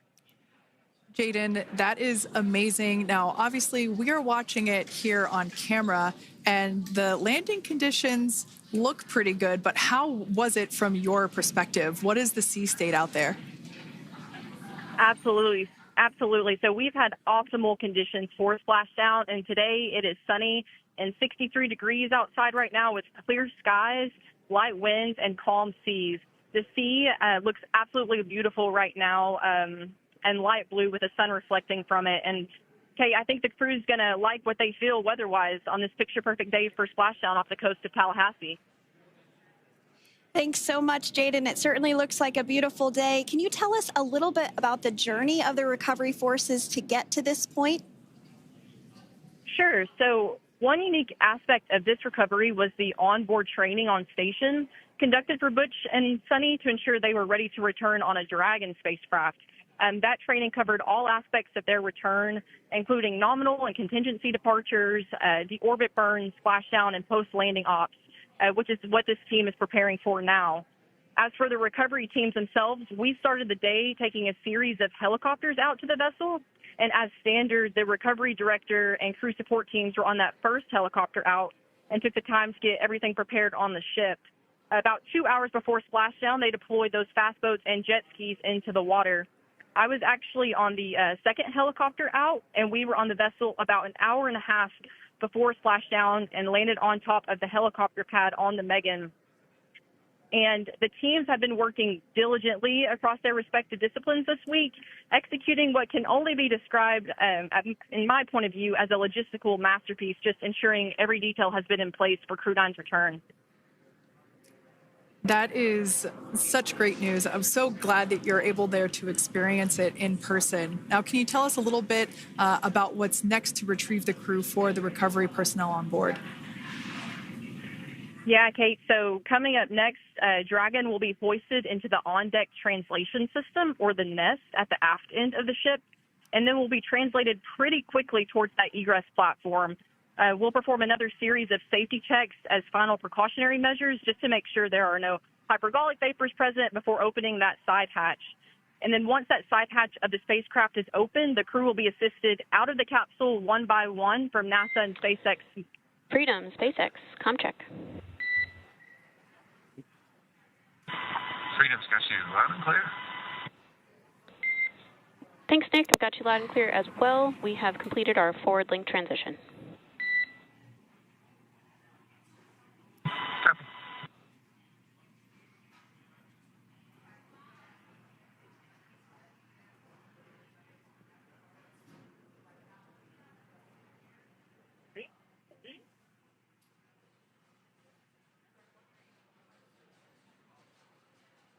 And Jaden, if you did just want to go ahead and let us know what is next to retrieve the crew, we are continuing to get some great views on our screen, but I know you have an even better view yourself.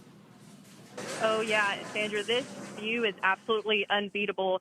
So just to kind of finish off what I was saying is once that side hatch of the spacecraft is open, that crew will be assisted out of the capsule one by one from NASA and SpaceX medical personnel, where they will then head to the med bay. And after those medical checks, they will get on that first helicopter out and arrive at the airport, where they will then board a NASA plane and then head back to Houston, Texas at the Johnson Space Center to begin their post-flight period. And we're eager to see the Crew 9 astronauts back on Earth, and we'll keep you updated on every moment of this process. With that, I'll toss it back over to you guys in Hawthorne. Thank you so much. That was Jaden Jennings, NASA Public Affairs Officer, who watched Freedom splash down firsthand from the recovery vessel. Megan, thanks so much, Jaden. So we are continuing to get these great views on our screen here of Freedom. As we mentioned, it splashed down at 2:57 p.m. Pacific time off the coast of Tallahassee, Florida. The recovery personnel are continuing to step through procedures to hoist Dragon onto the recovery vessel Megan there, which is now coming into view. You can see just how close Megan is at this point. And that's that helicopter pad that Jaden was just discussing, where the crew will fly off of onto the coast of Florida, and then eventually they'll fly back to Houston. Just underneath that helicopter pad is that translation deck where we will see the nest once it is loaded up with the Dragon spacecraft on board. The nest will be translated to the forward end of the recovery vessel, and that is where our Crew 9 team members will egress from the Dragon spacecraft. Now, here on your screen, we can see dolphins, actually, who want to come and play with Dragon. Now, one of the fast boats there in place, working to assist the recovery team member. It's incredible. I just love these views. We really see them even better in daytime, but just seeing the recovery team work in tandem to step through each step, to step through each operation. Obviously they're getting quick assists from the honorary part of the recovery team, those dolphins in the water there. Now, the recovery team member that is crawling around the Dragon spacecraft. Earlier, we saw a view where it was like a spider monkey pose. We can see that individual now standing in the bucket where the main parachutes were stored while Dragon was on orbit.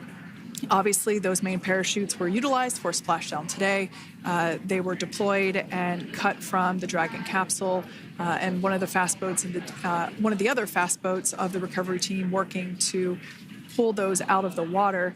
Now, the recovery team member that is there working on top of the Dragon capsule, earlier we saw that person performing safety checks. Now we can see some harnessing being placed around the capsule. This harnessing is what will be used to lift the Dragon capsule out of the water and onto the recovery vessel. Wow, we got a cute little pod of dolphins. It wasn't just one or two. I mean, that water just looks beautiful. We had ideal splashdown parameters today. Obviously, wave height, ne'er a concern. The weather is beautiful, as Jaden mentioned, in the 60s, sunny. Looking forward to seeing Crew 9 exit the capsule here shortly once they get hoisted onto the recovery vessel Megan. We can see that recovery vessel slowly but surely closing the distance there between, dolphin cam back again. We can see that the Dragon capsule and the recovery vessel, that distance is closing. Again, this is just one more step as we continue to work recovery operations for Dragon Freedom. And we anticipate the lift of the Dragon capsule to occur here in just a few minutes.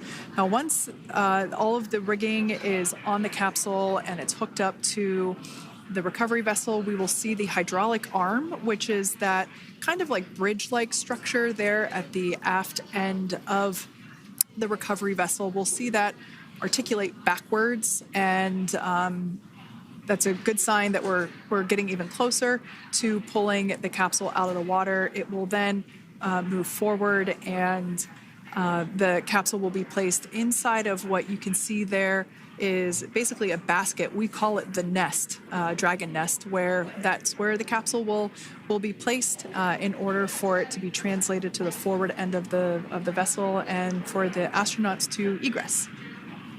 And before that does take place, we'll have potentially views of the rigger go ahead and jump off of the spacecraft there. That typically occurs when the spacecraft is a little bit closer to the recovery vessel, and we usually get a really good view of that particular operation from one of the onboard cameras from the recovery vessel. That is an operation that I have a lot of respect and admiration for, that individual that does that.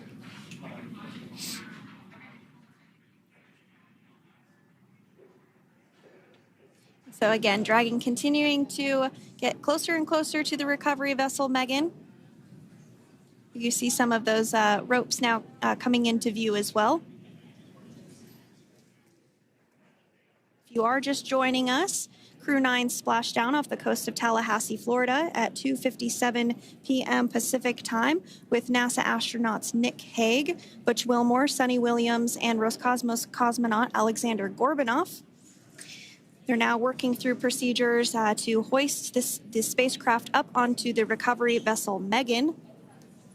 We just saw that hydraulic arm get lowered into the lifting position. That arm will be the mechanism that is utilized to lift Dragon up and out of the water and into the nest located there at the aft end of the recovery vessel. And the recovery vessel being used today is, as we mentioned multiple times, is named Megan, but that's actually after NASA astronaut Megan McArthur, who flew on Crew 2 a couple of years ago.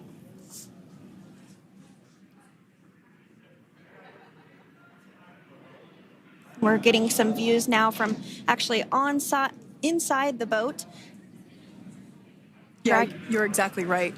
This view is straight down the recovery vessel. That platform that was closest to the camera, that is the egress platform. Freedom, rigging is almost complete.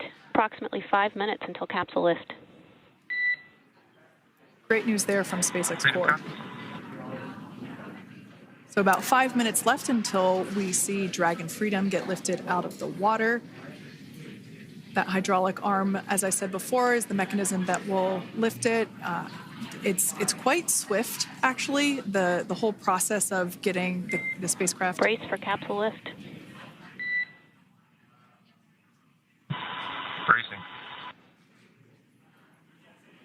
There it goes, Dragon Freedom being lifted out of the water and onto our recovery vessel, Megan.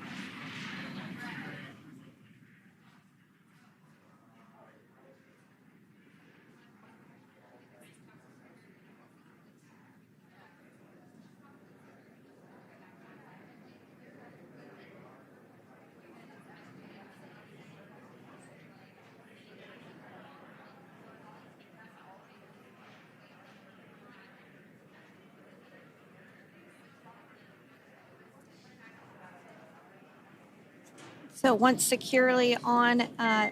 Welcome aboard the recovery vessel. Recovery personnel are completing final checks and stand by for translation to the egress platform. Freedom copies. Great news there, letting us know that Dragon Freedom has been successfully recovered from the water's surface.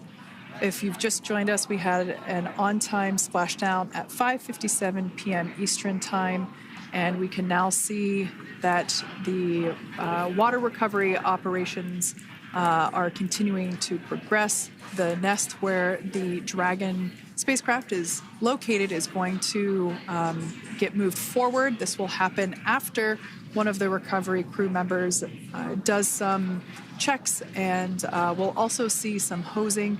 Obviously, the spacecraft splashed down in salt water. Salt water is corrosive, and we want to try and rinse out as much of the salt water as possible to reduce that corrosion on the metallic structures. So we can see some guidance there being provided, really steering the spacecraft properly into the Dragon's nest. And it's been 30 minutes since Dragon splashed down, and as you can see there, the spacecraft is already on board the recovery vessel Megan. Things continuing to move very smoothly today throughout the entire operations from the deorbit burn up until this point as well. And Freedom, it looks like the positioning wasn't quite right, so they are working on repositioning the capsule in the nest now. Okay, copy that. Thanks. And with that, the team is just going to adjust the Dragon spacecraft a bit so that it's in the right position ahead of translating up a little bit closer ahead of the side hatch. So the team is now going to step through the procedures to ensure that that takes place. While Dragon does fly itself autonomously, it clearly is unable to park itself autonomously. We want to make sure that the Dragon capsule is properly seated there in that nest.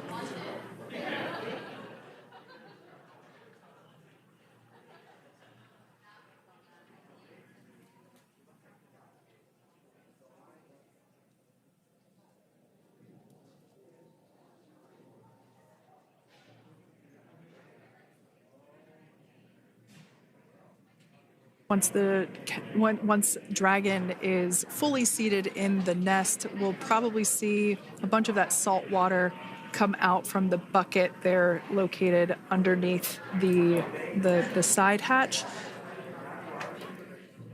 See some salt water splash out. As I mentioned before, one of the recovery team members will begin hosing down the exterior of the spacecraft.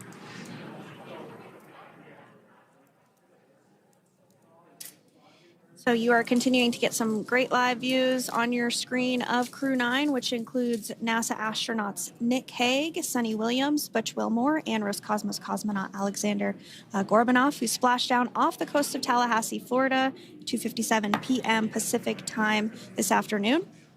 Now working to get that spacecraft situated in the nest.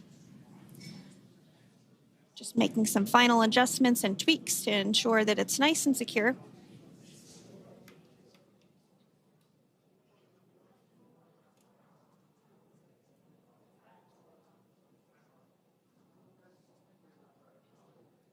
Once the spacecraft is seated and secured and oriented correctly in the nest, Dragon will be moved into the hangar located underneath that helipad that we saw earlier from the aerial views during recovery.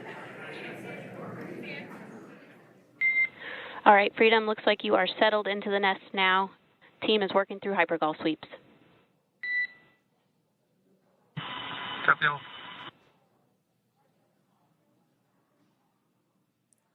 Call out there telling us that the recovery team is doing the second round of those hypergolic sweeps.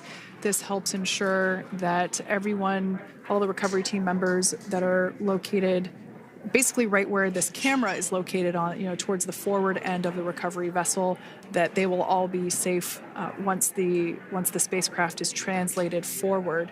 So we're just doing some additional steps to make sure that the hypergolic propellant that is utilized for maneuvering the Dragon capsule while on orbit, making sure that none of those vapors are still present on the exterior of the capsule.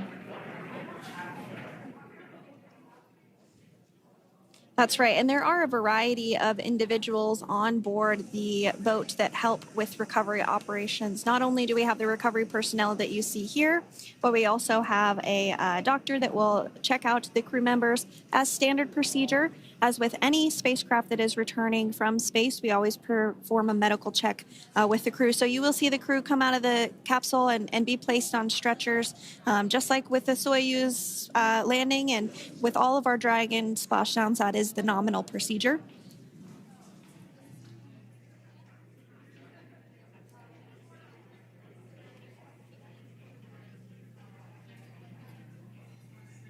We'll stand by to see Dragon Freedom translate or scooch up a little bit closer to the camera angle that we're seeing right here.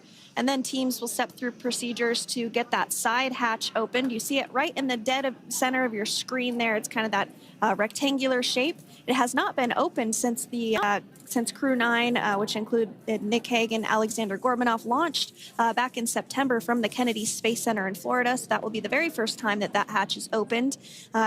Once docked to the International Space Station, crew enter through the top hatch, which was where the nose cone is now closed. That's the hatch that they actually utilize to go ahead and get inside the International Space Station.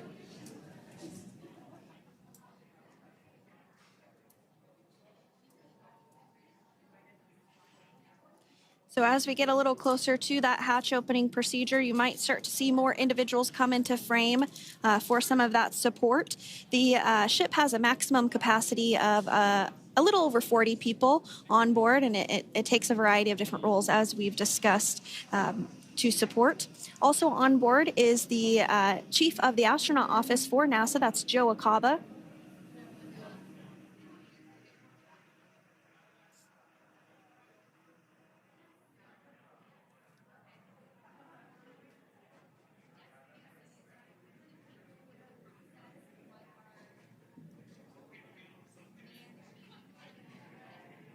Now, while we are standing by for translation of the Dragon spacecraft to the platform there, the recovery platform that we see in the foreground, it is important to note that Nick, Suni, Butch, and Alexander will be getting assistance from the recovery teams while exiting the spacecraft. This is the same process for any returning long-duration crew members. As you could imagine, returning to a gravity environment can wreak havoc on our vestibular system, which is responsible for maintaining balance and motion.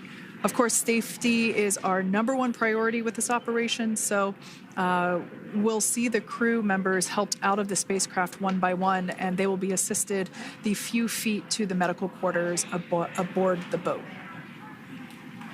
And on board Dragon are three veterans space flyers. That includes Nick Hague, the commander, as well as Butch Wilmore and Suni Williams. Alexander Gorbanov is completing his very first space flight on this mission, and he completed 171 days in space along with Nick Hague.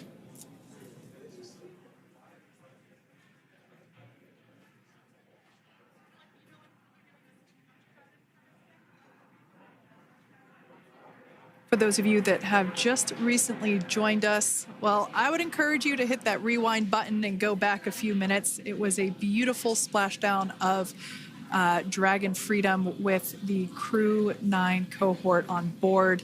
They had an on-time splashdown at 5:57 p.m. Eastern Time, 2:57 p.m. Pacific Time. We can see that the spacecraft Freedom, translation is in progress. Copy, and feel it. We can see that spacecraft was successfully recovered from the ocean surface and is now being washed with fresh water, as obviously they splash down in salt water. So we're trying to rinse off as much of that salt water as possible. And we can see the spacecraft continuing to move closer and closer to that recovery deck. Freedom, the crew is working on side hatch opening now. Expect hatch open in about 2 minutes. Okay, copy that. And Kira, just wanted to say that you guys, you and the team did an awesome job, both uphill and downhill.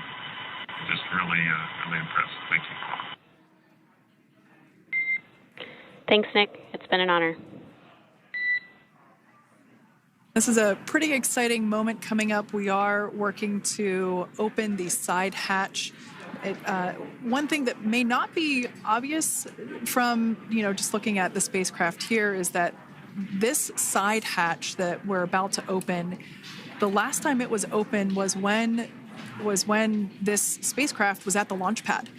This side hatch is what is used for initial capsule ingress and final capsule egress, but all comings and goings from the spacecraft while it is on board the space station are from the forward hatch, which is located at the top of the spacecraft under that nose cone. So this is a pretty exciting moment because it will be the crew's first breath of fresh air since boarding their ships at the start of their journeys last year. And the very first person that will have the opportunity to say hello to the crew once that hatch is open is a SpaceX medical recovery personnel representative. Then we'll see procedures take place to remove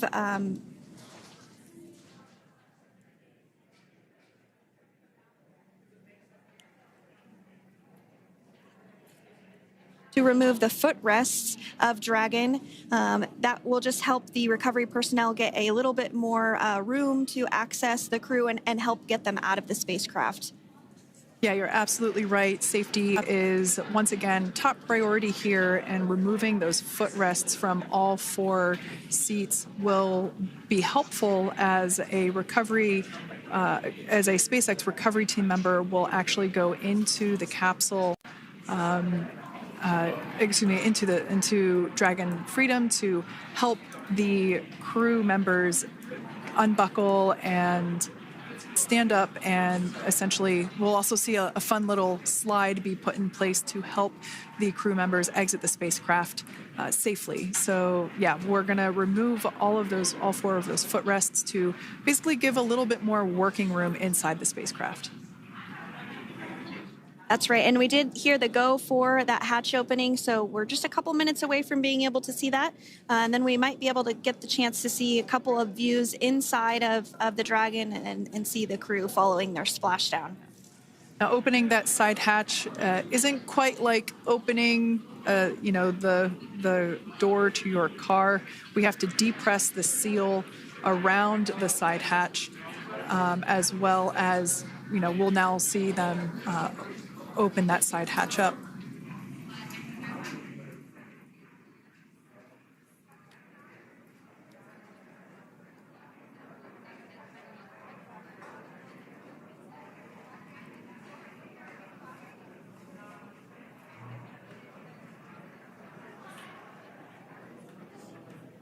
And there you have it. The side hatch is open for the first time since September.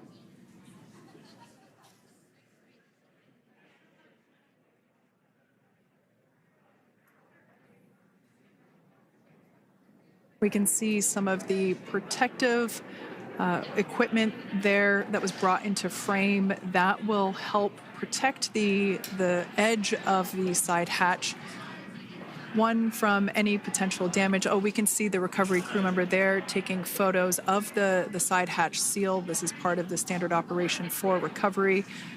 These photos will get saved into our procedure. We'll then install that protective frame around the side hatch. This helps to ensure that the side hatch itself, the edges of it incur no damage while crew members are coming out from the spacecraft.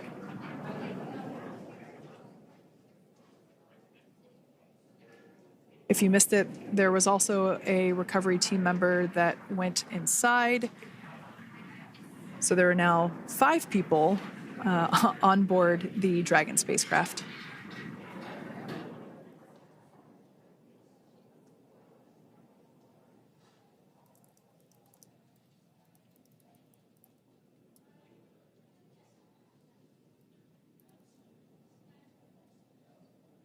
And if you are just joining us, it has not yet even been an hour since Crew 9 splashed down off the coast of Tallahassee, Florida at 2:57 p.m. Pacific time. The crew is now on board the recovery vessel Megan, and the hatch is open. The next major milestone that we'll see is when the crew will actually egress or exit the spacecraft. But before that, they'll continue to, the recovery personnel rather, will continue to install that protective area around the hatch and then remove the footrests. So we're a couple minutes away from seeing the crew egress, but not too long away.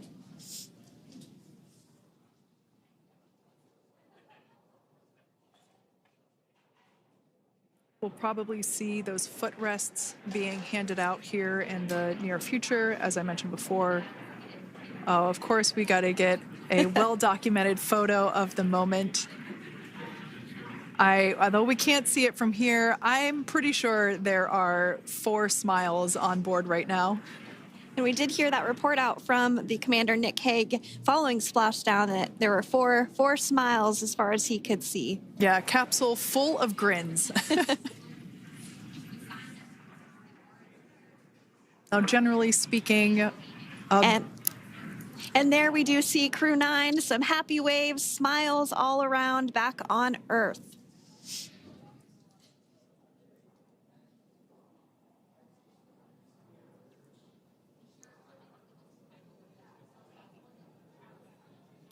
Generally speaking, we have the individuals in the 2 center seats of the spacecraft exit first. You might hear us refer to this as the exit process as egress. It's just another term for exiting the spacecraft. Generally speaking, we most of the time have the 2 center seats egress first, as it makes moving around inside the capsule a little bit easier.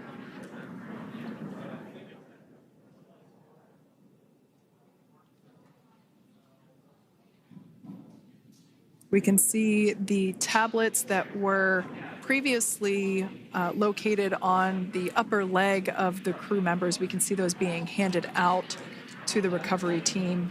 Those were taken off prior to the entry phase, to spacecraft reentry.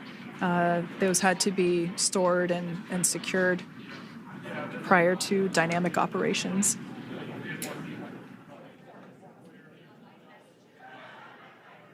It looks like we are starting to see the footrests also be removed. I just saw one there on the screen. There are 4, of course, 1 for each crew member.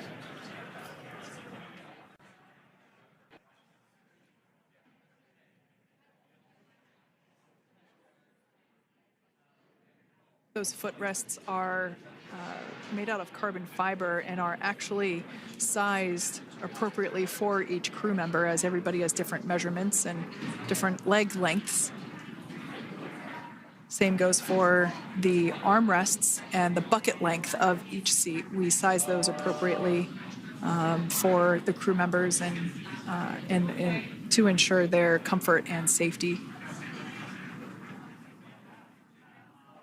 I believe we just saw the little ramp that is used to help slide the crew members out from inside the spacecraft. And once the crew does exit Dragon Freedom, they will be placed on to a a stretcher to go to a medical bay for medical checkouts. This is standard procedure for all Dragon spacecraft flights that Splashdown crewed, as well as for our Soyuz spacecraft that land in Kazakhstan.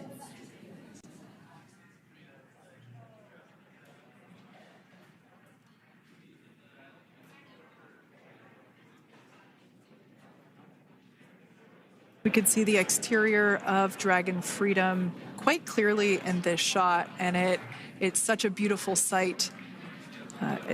I personally prefer the capsule when it has some of that charring from atmospheric reentry. It is the signature sign of a capsule that has returned to Earth.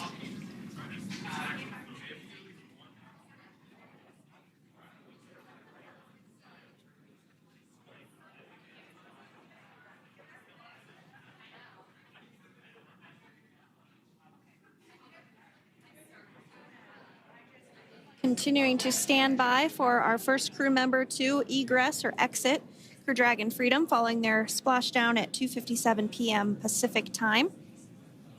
Dragon undocked from the International Space Station at 10:05 p.m. Pacific just yesterday, so it was about 17 hours of phasing.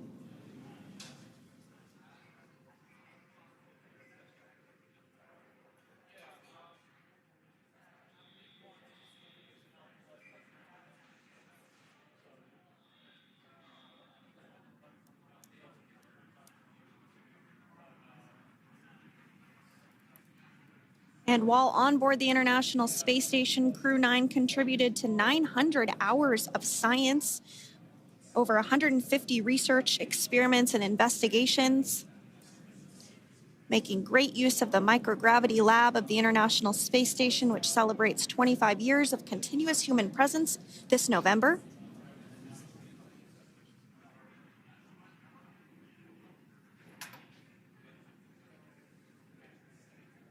Looks like we're about to get our first crew member here upon egress of the Dragon spacecraft.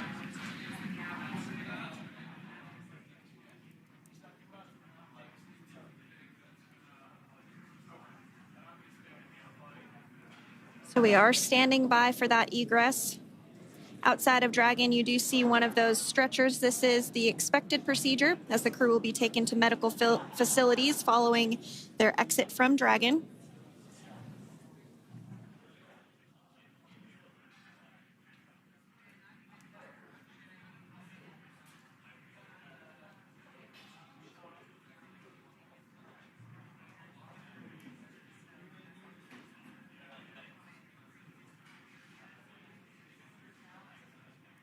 We can see folks on board clapping as our first crew member.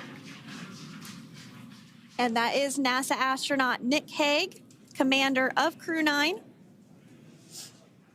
now out of Crew Dragon Freedom.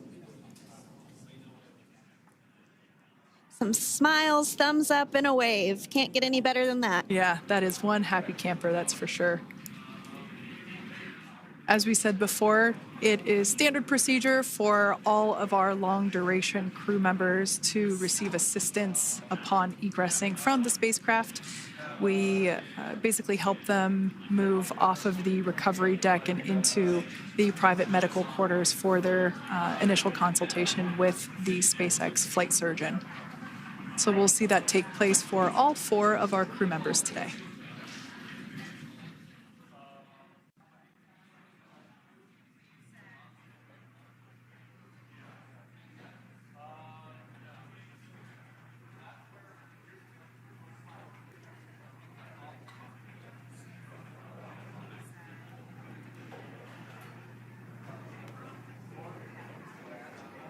And we are standing by for the next crew member to exit Freedom.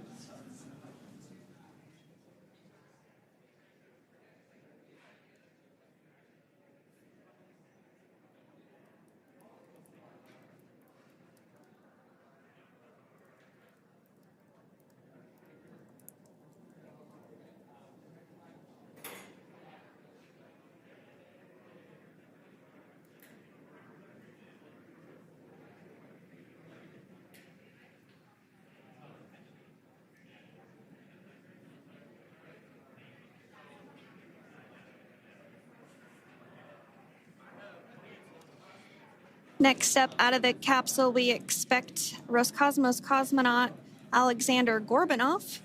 His first space flight. Spent 171 days in space alongside NASA astronaut Nick Hague. Looks like we're getting some cheers and clapping on board as Alexander is slid down the little ramp and placed into the mobility aid. Once again, big smile.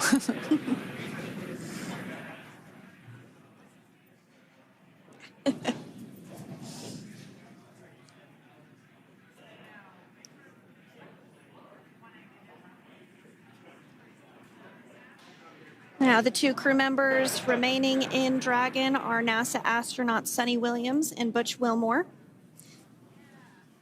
They completed 286 days in space. One of the remaining footrests being removed from the Dragon spacecraft.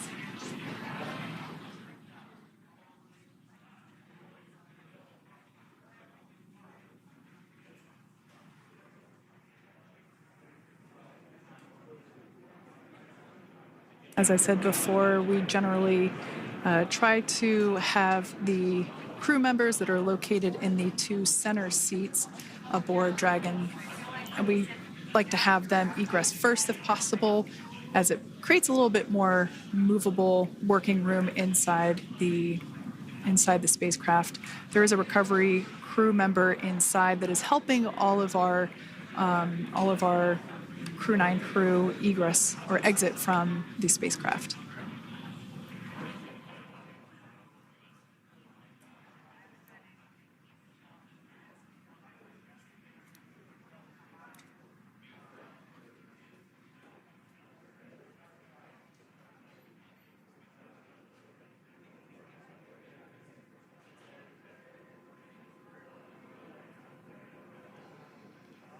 We are standing by for the next crew member to egress or exit Crew Dragon Freedom following the splashdown not even an hour ago at 2:57 p.m. Pacific time.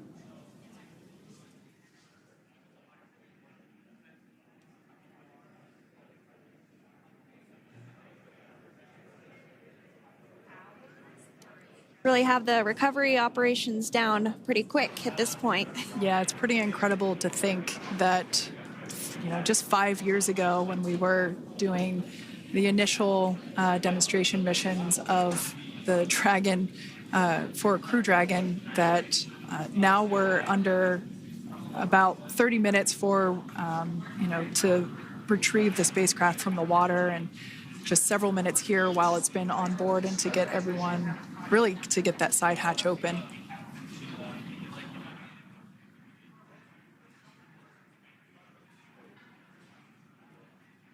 For those of you that have just recently joined, the Dragon had an on-time splashdown. It looks like we're getting our next crew member here. That is none other than Suni Williams. Big smile, big waves. She, like her other crew members, now will be assisted onto the mobility aid.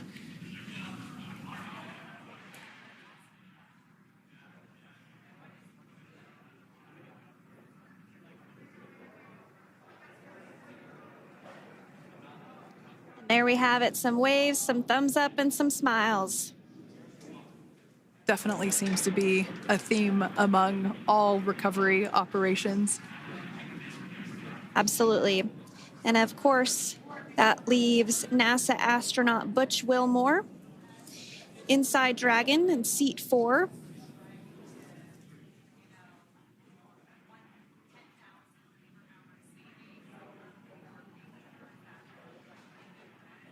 We're getting some views of him now as he egresses or exits the spacecraft.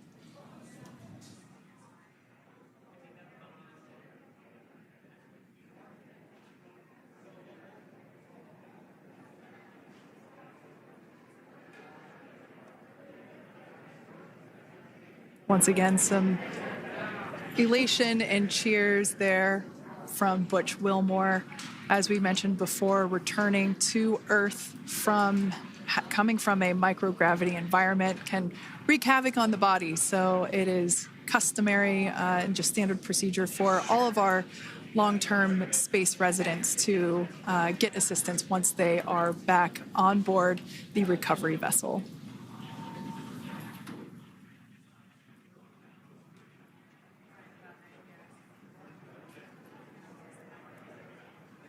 Well, now that Nick, Butch, Suni, and Alexander are safely back home on Earth and getting checked out by the NASA medical team, we're going to wrap up our live coverage of their return. The Crew 9 mission began a little differently than usual since Butch Wilmore and Suni Williams were already aboard the space station when Nick Hague and Alexander Gorbanoff arrived on the Crew 9 spacecraft in September. Having arrived as the crew flight test crew for Starliner, Wilmore and Williams were fully incorporated into the space station's Expedition 72 team and began research and other work aboard the station along with the other crew members. Williams commanded the orbiting laboratory for much of the expedition. After a successful liftoff and separation from Falcon 9, Nick and Alexander made a short flight on board Dragon to the International Space Station. Veterans of long-duration space station missions, both Williams and Wilmore conducted spacewalks during their 9 months in space. Like all crews on the station, Crew 9 had the ability to leave at any point had there been an emergency. With their full-duration mission coming to an end, the crew began packing up their personal items for their return to Earth about a week ago and worked through tasks and shared lessons learned with Crew 10 teams as they arrived a few days ago. Their journey home began about 17 hours ago when they closed the forward hatch to Dragon and undocked from the space station at 10:05 p.m. Pacific, 1:05 a.m. Eastern. After 4 successful departure burns and a phasing burn to line up their orbit, Nick, Butch, Suni, and Alexander rested for a few hours before waking up to prepare for re-entry this morning. We jettisoned Dragon's trunk and performed our final on-orbit maneuver, the approximately 7.5-minute-long deorbit burn, and that occurred at 2:11 p.m. Pacific, 5:11 p.m. Eastern Time. And that sent Dragon on its path home. The spacecraft re-entered the Earth's atmosphere and slowed its descent with successful deployments of 2 drogue parachutes and 4 main parachutes, with the final splashdown occurring off the coast of Tallahassee, Florida at 2:57 p.m. Pacific, 5:57 p.m. Eastern. Following that successful splashdown, we saw SpaceX recovery experts move in and prepare Dragon Freedom for its lift onto the recovery vessel. And just a little less than an hour following splashdown, we saw Nick, Suni, Butch, and Alexander make their way out of Dragon and into the recovery ship's medical facilities, safe and sound. Next up, they'll catch a helicopter flight back to shore, where they'll transfer to aircraft that will take them home. The astronauts will take a NASA plane for the short flight back to Houston, where they'll be reunited with family and friends to bring an end to this mission. It's been an honor and a privilege to share their journey with all of you as we continue this new era in human spaceflight. Return today marks the end of the direct handover we executed after successfully launching the Crew 10 mission to the space station just last week on Friday, March 14th. Thank you, as always, for joining us for tonight's coverage of the splashdown of Crew 9. Remember to follow SpaceX on X and NASA online and on social media for updates for the very latest on crew and cargo flights to and from the International Space Station. And we'll continue to share the progress of Nick, Suni, Butch, and Alexander on social media as they travel back home. We do also have a post-splashdown media briefing coming up at approximately 4:30 p.m. Pacific, 7:30 p.m. Eastern, where leadership will share a final update as we conclude this successful mission. So, from all of us at NASA and SpaceX, welcome home, Crew 9. So long.